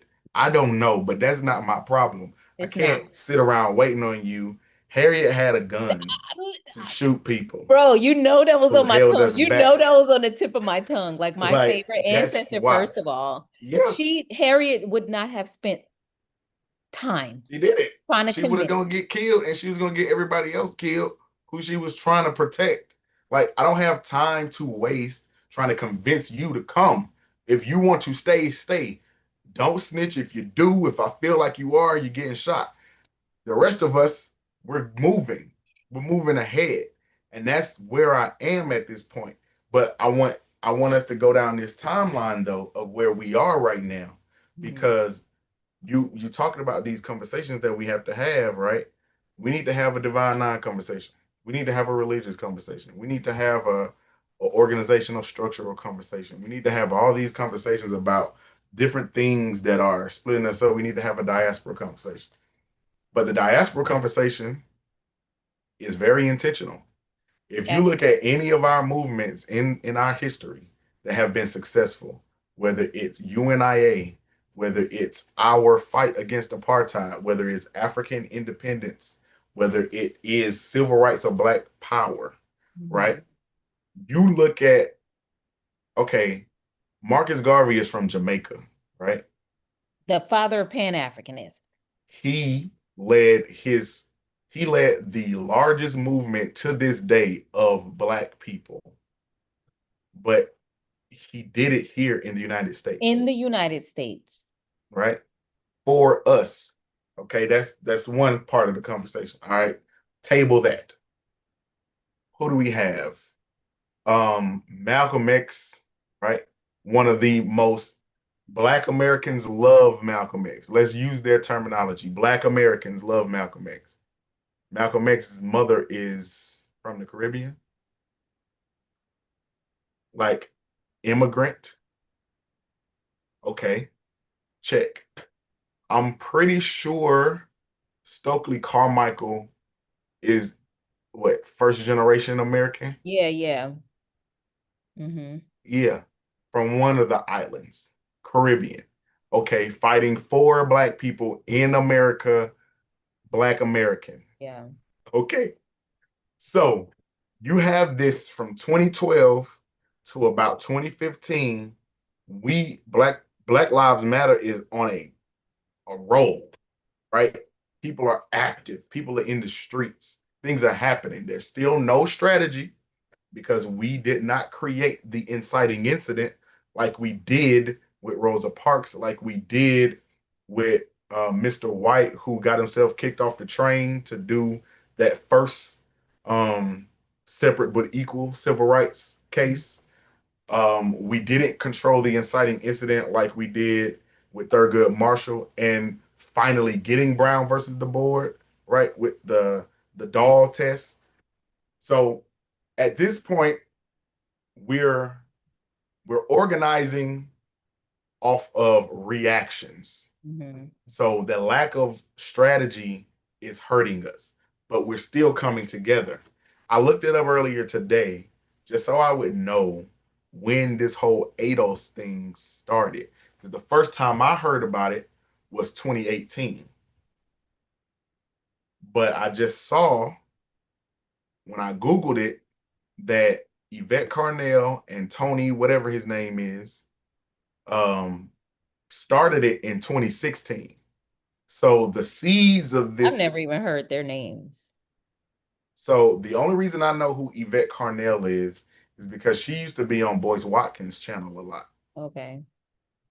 And so I heard her speak. She was on some whatever, some decent stuff, talking points. I was listening because I tapped into Boyce every now and then. And so Mhm. I was listening. But when I heard that she was behind this ADOS and this Tony guy, I hadn't heard him. I had heard his name across because I was tapping into like the YouTube Black, the conscious whatever sphere universe.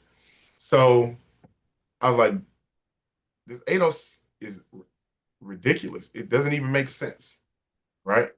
Because we already call ourselves African Americans or you know Black people in America. We know we're not Jamaican. We know we're not from Trinidad. We know this. Like at no point, and nobody that I know of who is Jamaican or Trinidad or Nigerian are trying to say that they're like are trying to encroach on that identity. We're just all black and we're doing things and we're moving in some of the same communities.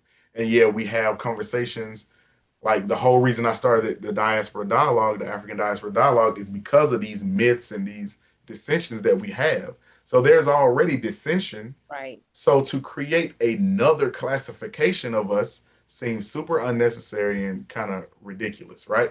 So, Yeah. but I want you to pay attention to the fact that it was started in 2016, right Mhm. around the time where we as Black people are probably the most unified on a front than we had been in maybe 30, 40 years.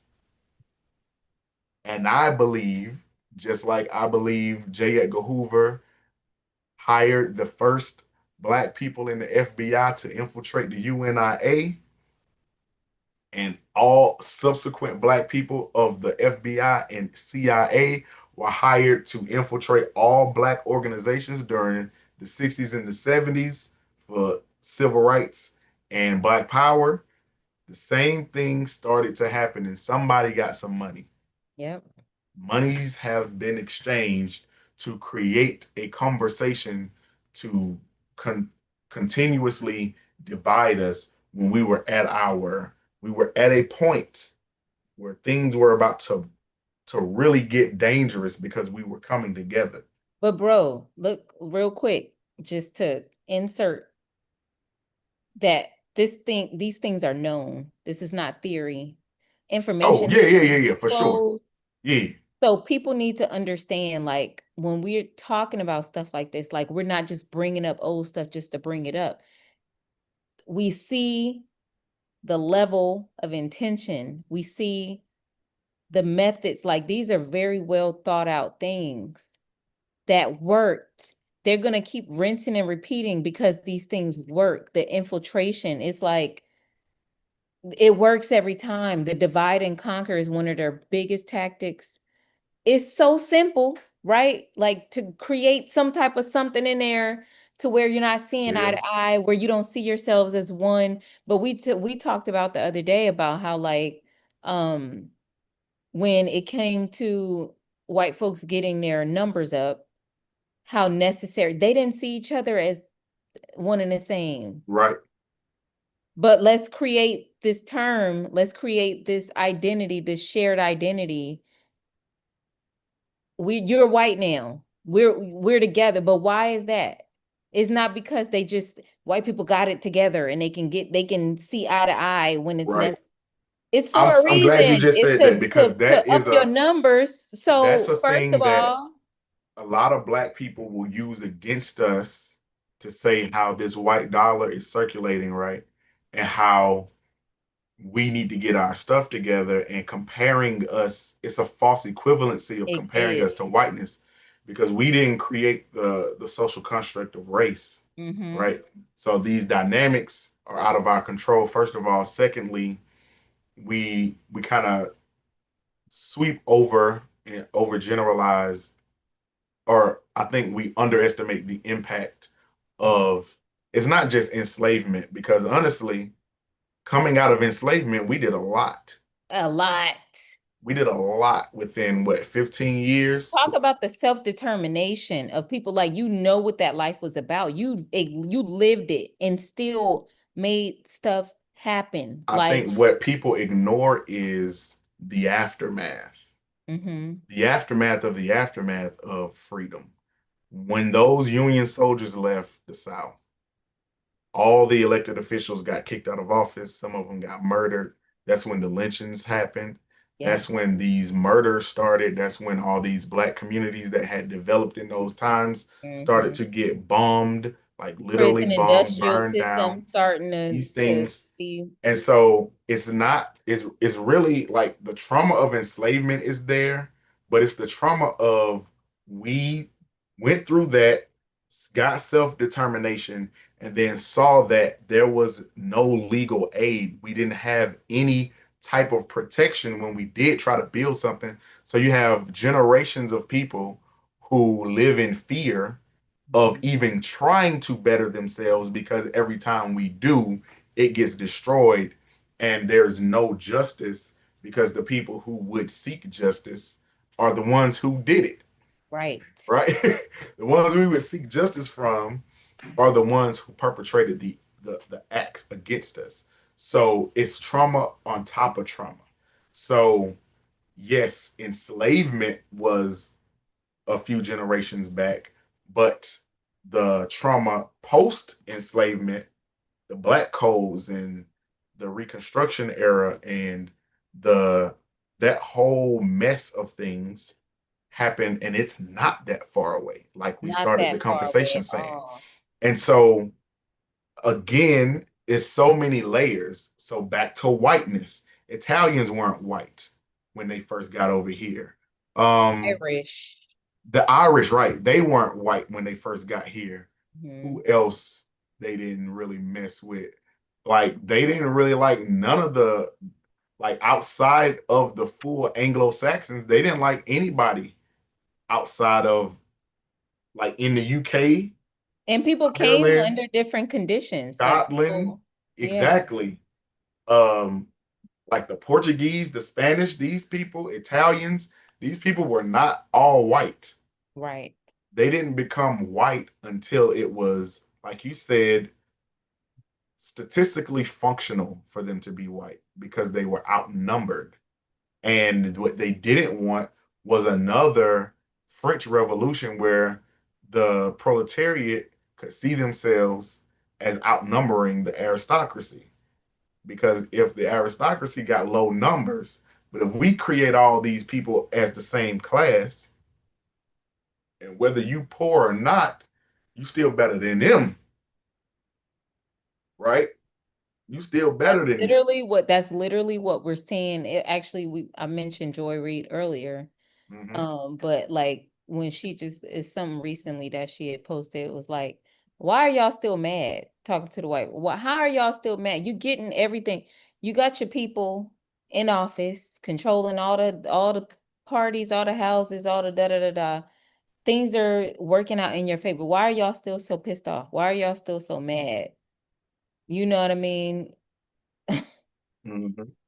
It's I also recently heard a politician, I don't know where, I don't remember which state or whatever he was from, but he's preaching to his people and he's like, "Hey, our ancestors came here and they pioneered, this whole movement to get us on this land. This is ours. It belongs to us." I already figured that's how they feel, right? They didn't like enslavement ending was not because of they finally realized that what they Oh, did was wrong. That's not how they ended. So what in your black mind makes you think that things have changed in that it was never a change of heart or mind that you didn't belong there, right? And it's not about like, and I think we also think of it from the standpoint, it gets to a point, I don't know, like when it's like you grew up with somebody or you're in a relationship with somebody, right, of that race. And so now, no, I can't believe what you say about these people. It has to be something with us. Like, how do you get to the point of if you knew your history, if you knew the history, it's not about the individual cases. right.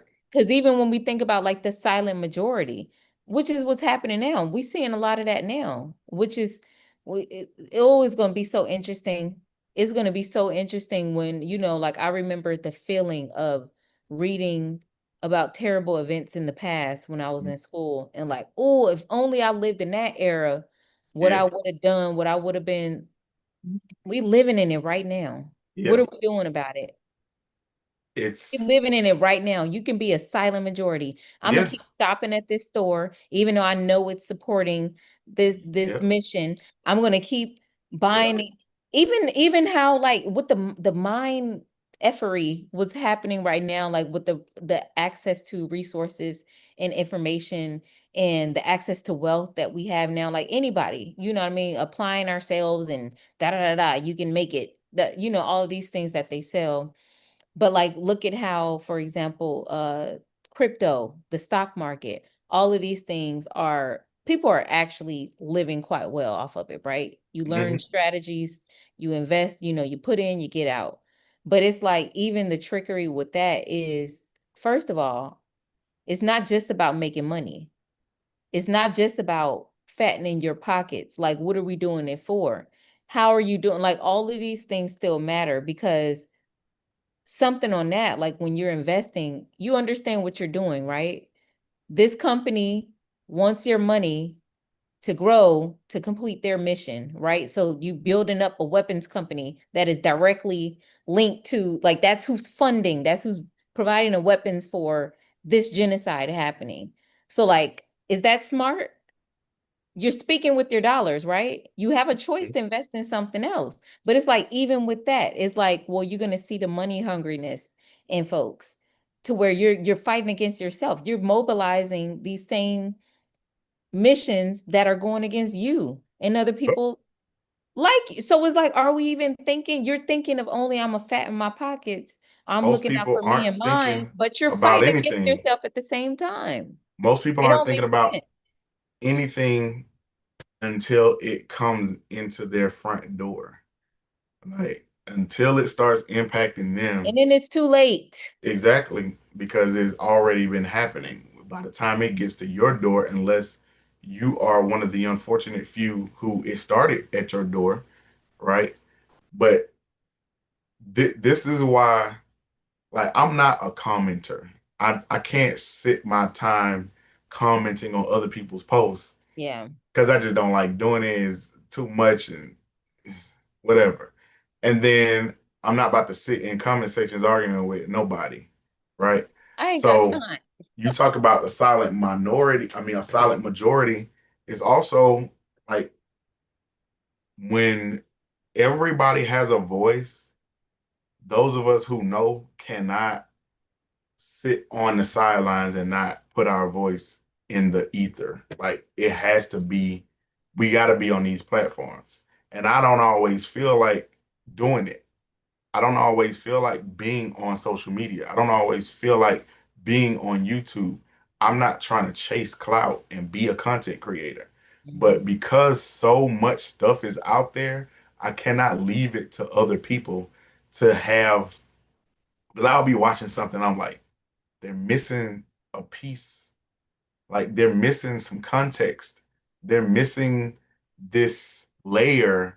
Is layers that this conversation is okay, is decent. They're getting there a little bit, but they're leaving out a bunch of nuance and they're just not getting covered. And it can't be me trying to always, the way to get invited on some of these larger platforms is to have a platform Mhm. and to gain some traction. So, like, we got to keep doing this. We got to keep having these conversations. We got to keep going live. We got to go live on multiple platforms. I got to figure out how to get my StreamYard back up where I can stream on multiple platforms simultaneously so we can be on Facebook and YouTube and whatever other thing, Twitch or whatever.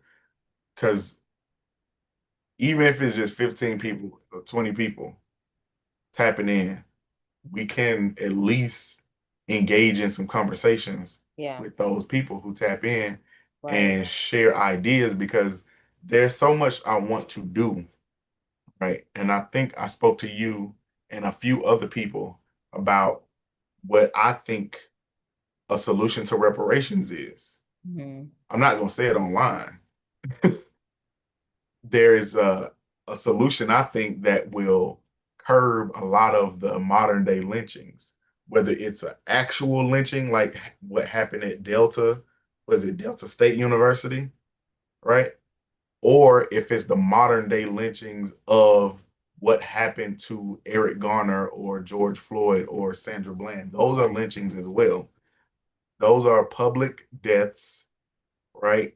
That are meant to kind of castrate the strong-willed people to be fearful of speaking out or continuously doing things. Mhm. The whole point of lynching was to take and show an example of what happens when you buck the system, right? It was to put fear into people to stop trying to fight. And a lot of the times those things worked. We have to continuously fight and put our voices out. And but I have my point in saying all that was I have a solution. Right now we got to hit pockets. That's what speaks most. We got to make them uncomfortable. And I Yeah. have access to a solution to hit pockets to make them start looking at each other and like, hey, we got to come up with another way to do this other than actually killing them. Mhm. Like, because we can't afford it. That's all I'll say publicly, but I will keep alluding to what I'm talking about. And I'm trying to come up with a strategy of how best to disseminate the message to the most people as possible. Right. And I'm going to do some direct reach outs to some people that I'm close with and some more prominent people. But we got to do something because we can't stand by idle. We can't wait for the next thing to happen to get upset and march. And then you talk to people at the marches, and half the people aren't on the same page. They just needed really what the marches have been since the first march I went to. I went to the Million More, right? So Million Man March happened with 95. I went to Million More in 2005, Mhm. 10 years later. Me and my brother went up to DC. It was cool, but it was like a festival. Erica Badu was there. She performed. Some other people did some stuff. And it was like, okay, we here. We heard Farrakhan speak. It was like, okay, what next? What's next? Then the second thing I went to was I went down to Jenna in 2007 for Mhm. the whole Jenna 6 thing. And I was highly upset about what happened down there. Sharpton was there, MLK the third was there, a lot of people. Michael Baisden was there from the radio. And like we marched down to the jail. We were supposed to stay there until they released those boys. We did not. They did not release. The town was a ghost town. Everybody left because they knew we were coming.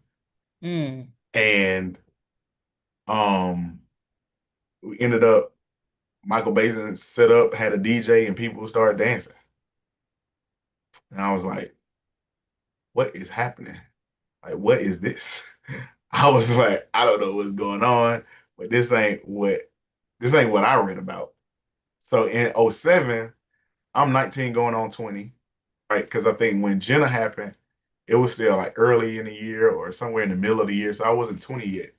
But I was like, this ain't what I read about. This ain't what we did when we were doing our marches. I was like, I'm ashamed at Jesse, at Al, at MLK the third for being alive during those times, especially people like Jesse and Al. MLK the third was a little boy, but I mean, like these elders who position themselves to be spokespeople, we look into y'all like, no wonder we in disarray because our leadership is all over the place, and we don't know what their actual intentions are, or what who's in their pockets, or whose Right. pockets they're in, Right. whatever. And so it's like, man, is this where we are? And Right. then the next thing I remember happening was Troy Davis. You remember that Troy Davis thing? So I was at that march in Atlanta. That was like 2010, 2011, something like that. And I was at Georgia State. And so we lost. He died the next day. The march happened, what, a day before Mm-hmm. he was slated to be executed. And by the time I even heard about it, it was like a little bit too late, and the governor didn't stay the execution. So it was Yeah. like, okay, that was deflating. Like, okay, we didn't do that. We didn't win. And then, of course, the next big thing was Trayvon, and then it just became this thing back to back to back. And I just saw this disarray of people not knowing the strategy, people not knowing how to organize it. Right. We lost the recipes. And I'm like, Right. how could we possibly lose these recipes when a lot of these people were still alive in 2011? A lot of them were still We're alive in there. 2012. We're there. And that's Like, the thing too. It's like also we have people who family members like who weren't the notable people, right? Like right. not the people that we mentioned that we know about, but like where that's the concern is Mm-hmm. I get when it's, for example, fear of I want you to stay out of danger. I feel like that's what happened also with the generations older. They also saw and experienced a lot of that firsthand, that trauma firsthand, right? Of being it's not just, it wasn't just words, they were getting their heads bashed in, those who Yeah, did decide to fight back, right? So it's like I get after that, once we feel a little progress with something, it's like, hey, I want you to try to have this better life, whatever I feel like they did as best as they could. I feel like they did, but I think you've heard that saying where hard men grow up to make easy times, and Mm, easy times make soft men. mm, mm. So hard times create strong men. Strong men create easy times. Easy times create weak men, right? So the cycle starts over some kind of way. And I always look at like a first generation king, right? So a first generation king had to actually earn the kingdom, had to Mhm. do something, had to be a warrior, had to have some type of skill set to galvanize the people and do something to Right, earn to become the king. right. But maybe his prince still has some type of principle. But by that third generation, by the time it's a dynasty, what does the prince know about the people Yeah. to be able to rule them in an efficient way? So you have these type of situations where easy times or trying to protect people, right? We need the youth to be able to fight. Fred Hampton was 21 when he was murdered. 21. 21, 21. which means all the work that he had done was between what, 17 and 21, 19 and 21. When we talk to the average 19 to 22-year-old, a 24-year-old, they're so aloof and out of the loop. A lot of them, not everybody, but too many are just living life. And we, I don't know if you've noticed this thing where more and more we're calling people deep into their 20s children. We keep saying, Somebody oh, just they're called just a me kid super. or they're just Somebody just, young. somebody, it happened to me twice this year. Now, the first one of them was disrespectful, like as in, it was unfortunately an elder saying something like, like I'm like a little girl, basically, you know what I mean? Like, and I'm like, how? I'm doing it bad, like, but there is a thing, and I get, like the young, I'm young and lively, sure, I'll take all of that, but there is a thing because we kind of we're not looking at the responsibility and things that come with, like, we Yeah. have to mature. We have But I to, think we're giving too many people a pass. yeah, Like we're saying 23. Mm, I'm 20 years younger than my father, which means I was alive all of his 20s. Like he got married at 19. I'm 24 years old younger than my mother. My brother is 21 years old younger than my mother. These were full grown people, like with full grown people, responsibilities and expectations. right, I bring up Fred Hampton all the time because he was 21, and at no point when you looked at him or you heard him did you say, oh, look at this little boy. exactly. But You wouldn't even have known. we keep pacifying this generation, and it's a disservice to them. People aren't really taking adulthood serious until they're 30. I remember in the 90s when you used to watch shows, 30 was old, It was old. not adult, old. Like you were an adult already. But I think also, you got things seemed easier to acquire and accomplish before, like, to a certain extent. Like we Yeah, I realized the get rise that. in Yeah, price you could get and a house and all yeah, that you stuff you because you you could like, afford it. I think for some people they're not seeing how it's possible. So it's kind of like keeping us a little We're behind infantilizing on people. what, but again, these are still like who put out these expectations that you should have this and that by, by Those the time things, you're still a slave to that. But yeah, those things I'm with you, but we can't lower our expectations of full adult humans and lower what they're supposed to be able to comprehend, because the older we allow people to be in this infantile state, the worse and worse, the more backwards we're going to be. yeah. And a lot of it has to do with this technology that we talked about earlier, that people are just addicted to it, and everybody's trying to gamify, or everybody's trying to tune things out because it is exhausting constantly being bombarded with information, And right? And you when don't are know we what's gonna stop real. talking about this? When y'all gonna, Right. and then we've been convinced that we're the ones who complain about race and talk about as Yeah. if like they're the perfect gaslighters, because what do you mean? We see it right there in front of our face. We know what it was in the history. When did that change in your mind? When did that change in your people's mind that it wasn't about with us being black? Yeah. When did that change? When did we ever have a change of heart and mind about that? Like, so of course, I think that again is all very purposeful in getting us to wear down, even amongst ourselves. Yeah, yeah. Like It's this is it's just a that, it's a never-ending battle. So what do you mean you tell me all of these people died for it and we're still having these problems? What do you mean to tell me this is yeah, you know how many years ago now and this yeah, is still a problem? And now you talk about adding that factor, removing the education, especially in institutions and museums, in mhm, the schools, in libraries, banning this information.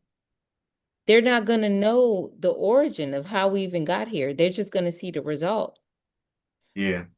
So there's a lot of work that has to be done, a lot of things that need to be addressed, but we gotta be consistent, Mm-hmm. and we gotta keep putting off out a counter narrative because there's a lot of grifters in our community.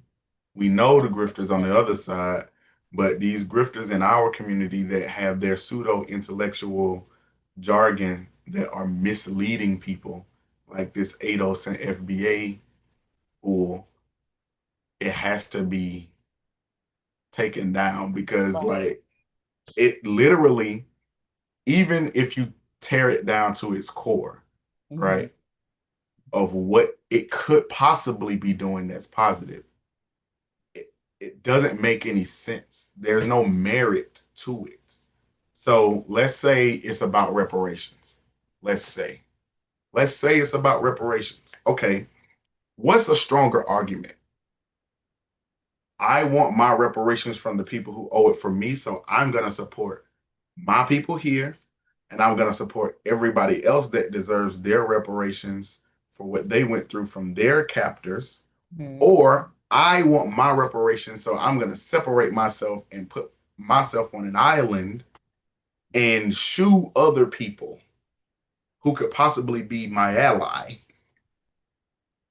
from getting my reparations, which I hadn't heard anybody claim a stake in our proposed or unproposed reparations.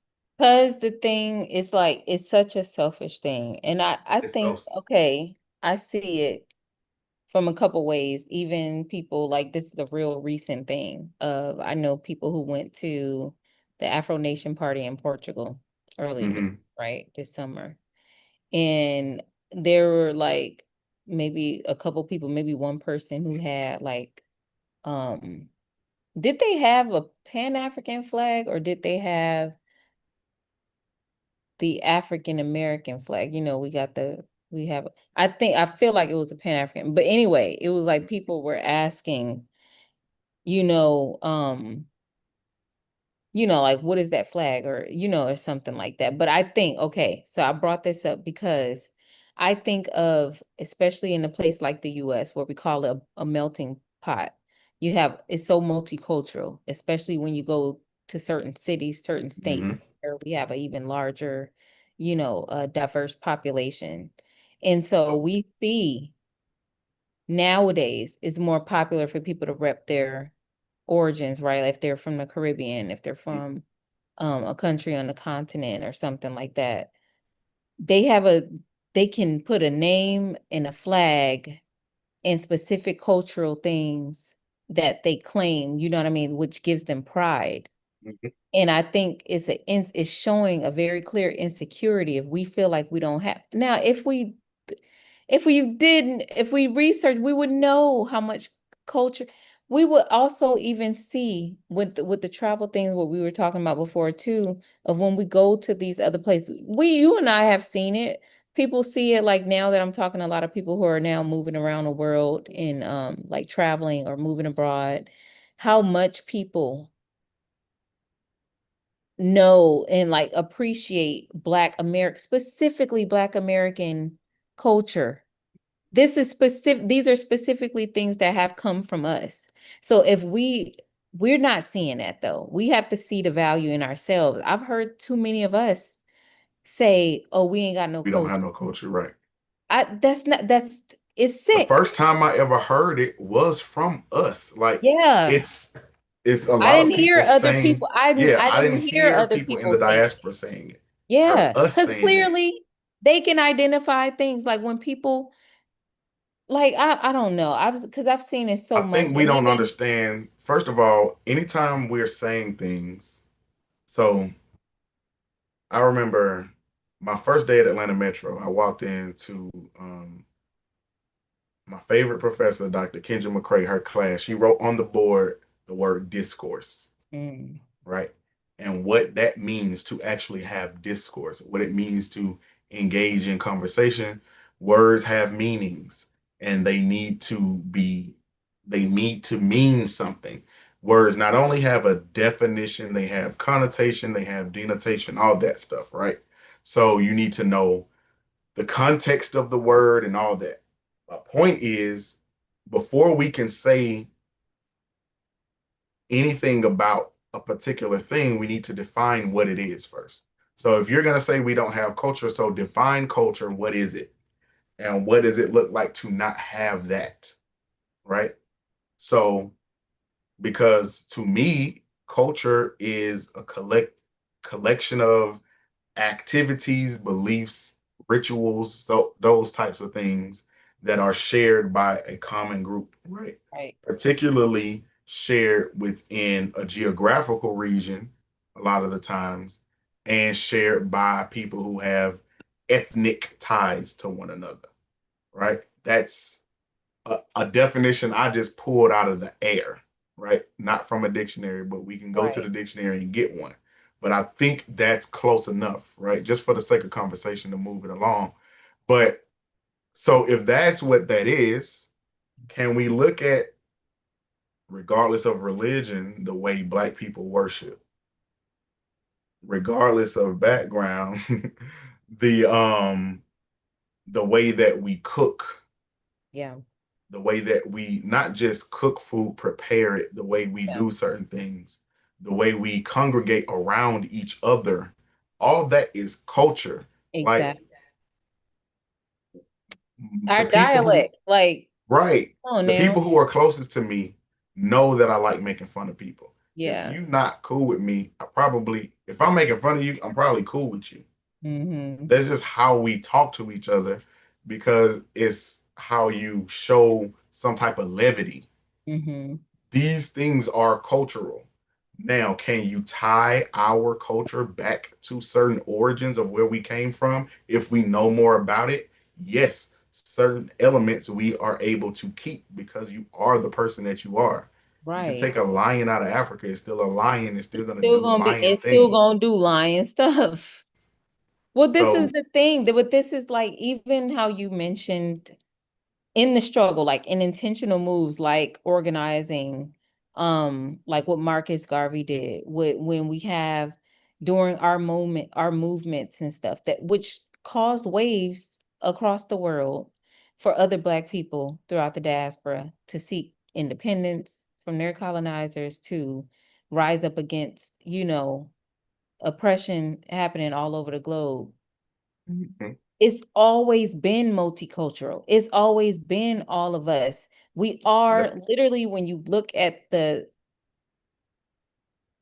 routes, we're the same people. The same, and I mentioned this the other day. It's another podcast that I'm doing with some friends, and we were talking about like the diaspora war thing and how it really is silly. People are not always calling it, are not calling it by name, but it's like a clear separation. They're those of us who want to be labeled as something different. Now, I get it when people feel like it's a human reaction, I think, right? It's a little immature, but it's a mhm, human reaction for people to feel like I feel left out. So now I got to create my own, yep. thing. That's a real thing. I can acknowledge that. If we can get to the bottom of what The draws you, feelings are hurt. your feelings are hurt. You know what I mean? So you're going to say mean things back. You feel like somebody said something to you. And so you're going to say Yeah, something back. I'm going to hurt you before you hurt me. Like those yeah, things, I get it. I get it. I work with kids too. So I get the fits. mhm, I know a hissy fit when I see one. yep, So like when we go deeper, because now we're getting into those of us who are saying, well, I'm not Black, I'm not African at all. I don't even identify. How we getting here? is that right? This is what I'm saying. Yeah. We cannot afford. That's why we're taking it up on ourselves. You know what I mean? Like to we have to open up this dialogue. We have to have these conversations. I want us to get more to the bottom of like what is drawing you to feel this way. A lot Mhm. of it is regurgitation. A lot of it is not true. You're not truly be real. You're not really researching anything. People want to bring up statistics and that. Well, you ain't researched nothing. First of all, you listening to what somebody else told you, and you looked at a diagram, and that was your. We're not doing that. Um, we looking at hissy fits. Somebody's feelings are hurt, but let's be smart about it because this depends on our survival depends on us also being unified, like seeing the commonality because we are the same people. They are the same people, like the oppressors. They came from different places. Some people are speaking Spanish. I live in Colombia. I live in Colombia. There was slavery here too. So to be like we're the descendants of slaves, they are too here. The Yeah. It's so Afro-Colombian friends that I have here, and they're realizing they know their histories. They realize that they are also descendants of people who were enslaved here. There are yeah. plantations here. The first free town in the Americas period is here Palenque. in this country. I'm a couple hours away from it right now. Yeah. You know what I mean? Like this so it's also selfish to think that everybody else, even when we think in the context of America, right? Because these Hmm. conversations are happening there. So Yeah. like even when we think of, I also get when people are in certain areas and they're in touch with other communities. So for example, I'm from LA and I remember I didn't feel like I grew up with anybody who was not like African American or like Hispanic, maybe, you know, um, more so Central America, Mexican, Mhm. Salvadoran, like those are mostly who we have in that area. And so I remember it being maybe around high school when now all of a sudden I'm starting to see people with a Belizean flag. And it's like, well, why I didn't know you this whole time. And then now I'm hearing the Caribbean accent. I didn't know Yeah. you blended in like nobody knew you were any, you know what I mean? So I remember that being a thing. And I remember when people were starting to have pride in where they came from. I had a whole conversation with a friend who grew up she was born in Nigeria and moved to the US very young. And so a lot of her schooling, most of her schooling was done in the US. And she was teased for having a thick accent, and her food smelled different in her, you know what I mean? So she experienced some type of like, bullying, you know what I Mhm. mean? To identify it and didn't understand first of all the whole African booty scratcher. And I had to explain to her, girl, do you know I grew up with all these people who ain't never seen the content in a day in their life. Right. Don't know, can't tell you, can't point to where Nigeria is on the map and The have been fact that called African booty scratcher. that So that, shit, you know, I heard that term in Carver homes since I was like 6. And no matter who I talk to or where they're from, they've heard that and said it. Black people say that shit in the United States. and it's not personal, but you also got Right. to understand some Because of the it people, wasn't no African people around. We were calling that shit to each other that's as what I'm that was the saying. joke. That's what I'm saying. So it wasn't personal, but if Right. you're not understanding that, if you're not understanding the whole context, if you're Hmm. not understanding even, because a lot of people come as immigrants to another Yeah. country and they're not well versed on everybody's history there. Right. So you get misconceptions, you get all the Yep. different It was opinions. happening on both sides. Right. Exactly. So I get the spark, I Hmm. get the like the feelings, but it's all Yeah. miseducation. It's All it is miseducation, miscommunication, miscommunication. misunderstandings, like most typical Mhm. relationships, And you everything is a might have had a miscommunication. coworker. There Right. are people who will be like they had a coworker and their opinions of them were their opinions of African Americans, like for Yep. example, a friend of mine was telling me how they were on a train and people speaking Spanish, it was like Dominicans, but like Afro, Hmm. Yeah. descendants, and we're talking mess about African Americans. And my friend just happens to be able to speak English and was able to kind of check them, right? And Hmm. so it was like, well, actually, thanks to them, you have this, and that here in this Right. country, right? Like, so it's like, yeah, it's a misunderstanding, first of all. Like, I get the optics. I get when you think the land of opportunity, right? Because the US is a place where people can earn higher. It is a Yeah. place we know from being in other places in the world too, of like, we ain't really seeing struggle. Our hoods, our projects don't really be hoods and projects for real. Hmm. When you go to certain places, people really be having to survive off a little to nothing. So when some of those people get to escape those conditions that are more extreme than Hmm. things that we've experienced, and they get there and they like, "Hi, y'all. You know what I came from? Right. You know what I ain't having. You got all this and you can't." So I also understand that it's misunderstanding still of the full picture. Right. Comparison is a thief of joy if you don't I'm telling you, understand, you still don't know. because So it's you don't know the full context. You don't you don't understand that know. So you don't there, have the right. especially like when we're talking about with like certain things like Black Wall Street, Mm-hmm. which is the easiest example to point to because we Hmm. know it's a thousand others, right? Right. Them not knowing that it ever existed allows them to paint this broad brush that we haven't done anything the entire Exactly. time we've been here, Exactly. right?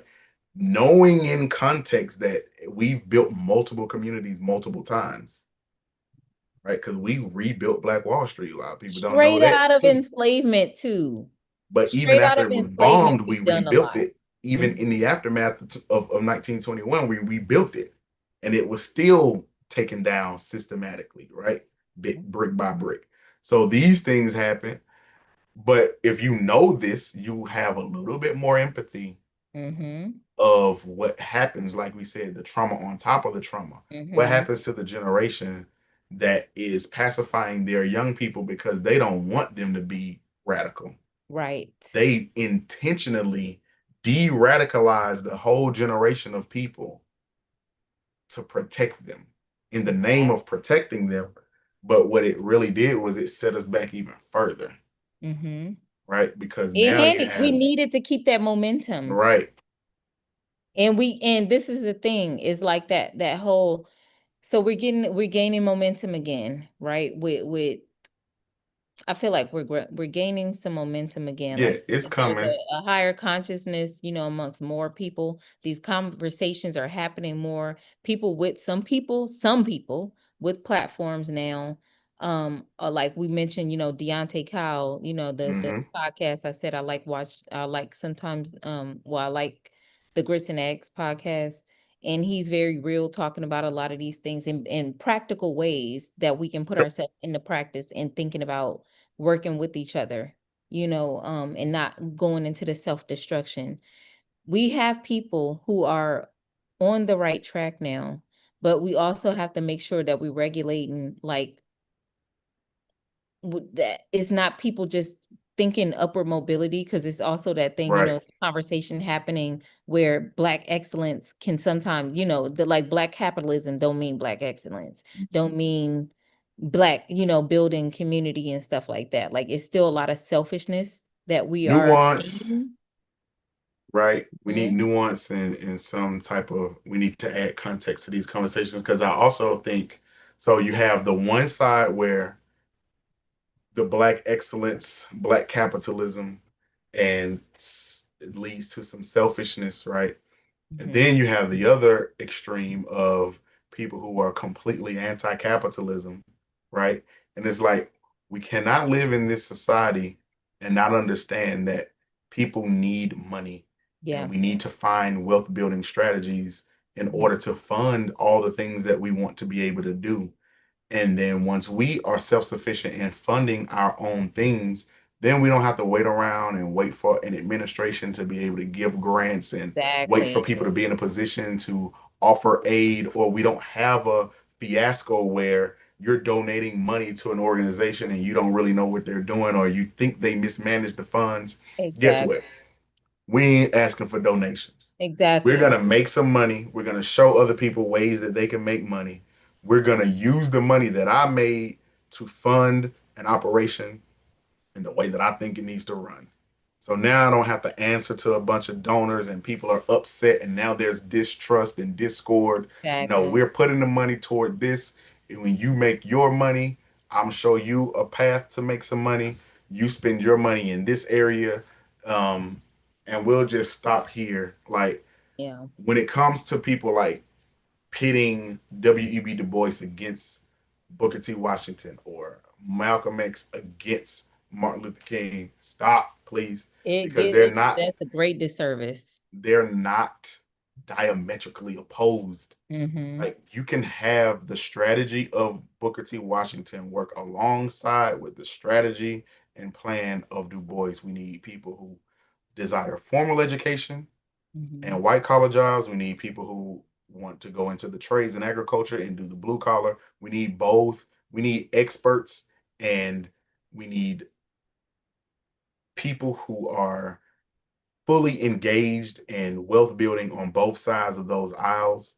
We need to be have a solid presence in all these categories. We need people who are ready to do the strategy and people who are ready to be in the street and ready for whatever, right? Because without both of them, without King and X, we wouldn't have gotten as far because you can't just do all nonviolence because nonviolence only worked when the cameras was on. It's another thing that people don't tell you. The media needed to be present to show this dichotomy between they're saying black people are inherently violent, yet you have these presentations of non-violent protests. I don't like the word peaceful. Non-violent protests because there's nothing peaceful about Right. aggravating. Like It's it was disruption still at the disruptive. core. Right. Yeah. It's still disruptive. You are agitating, Yeah. but you're doing it in a non-violent way. You're not going out there to cause physical harm, but Right. you are enduring physical harm without returning it. So Mm-hmm. you're showing a different level of humanity. One, you can say, above the humanity of the people who are supposedly calling us animals. That Absolutely. was necessary for the nation and international people to see, to hold America accountable because they claim to be the world's police. Right. That was necessary. Then you also needed people who were armed and ready to fight back because at night, when the cameras are gone and the media is gone home, the KKK were cowards. They wore hoods to hide themselves and they behaved cowardly. But if you fought back, they ran away. And you can ask multiple people. Like, this is something that happened. So, we're going to continue to have this conversation. We're going to end this stream for tonight, but we Mm. will be back. We'll be back on some type of consistent schedule. We'll figure that out Yeah. in the But we meantime, couldn't but wait. We couldn't wait yeah, another day. Like it had it's to time start. We to. had to start somewhere. Hmm. Um, But I'm if we go curious to ahead. hear. I think, we're gonna pick up because I really did. We put a lot of thought and stuff into the series that we were doing before. Mm-hmm. And this is I also want to get more feedback from the people who are engaging, who are watching, who are listening, watching, Mm-hmm. and I want a lot of engagement as in let's have these conversations. You know what I mean? We're not just Yep. we see eye to eye, you and I, right? Like we Mm-hmm. know we have these experiences. I'm interested to actually get to talking to people about these things and what do they think, what are their experiences, that's what I'm interested in. Yeah, So we're yeah, gonna I'm build looking up to a forward to point that. where we have guests. We're gonna build up to a point where we have a live chat going. If you find this after the live, like, share, clip it, do whatever. Mm. I'm gonna try to clip this up into some sections and see if we can Yeah, share it on other platforms and we'll try to live stream on other platforms as well. We'll right. keep growing, but we Mhm. had to start. We had to just start talking because all of our conversations get here, and it's like other people need to be hearing these conversations honestly. anyway. So I'll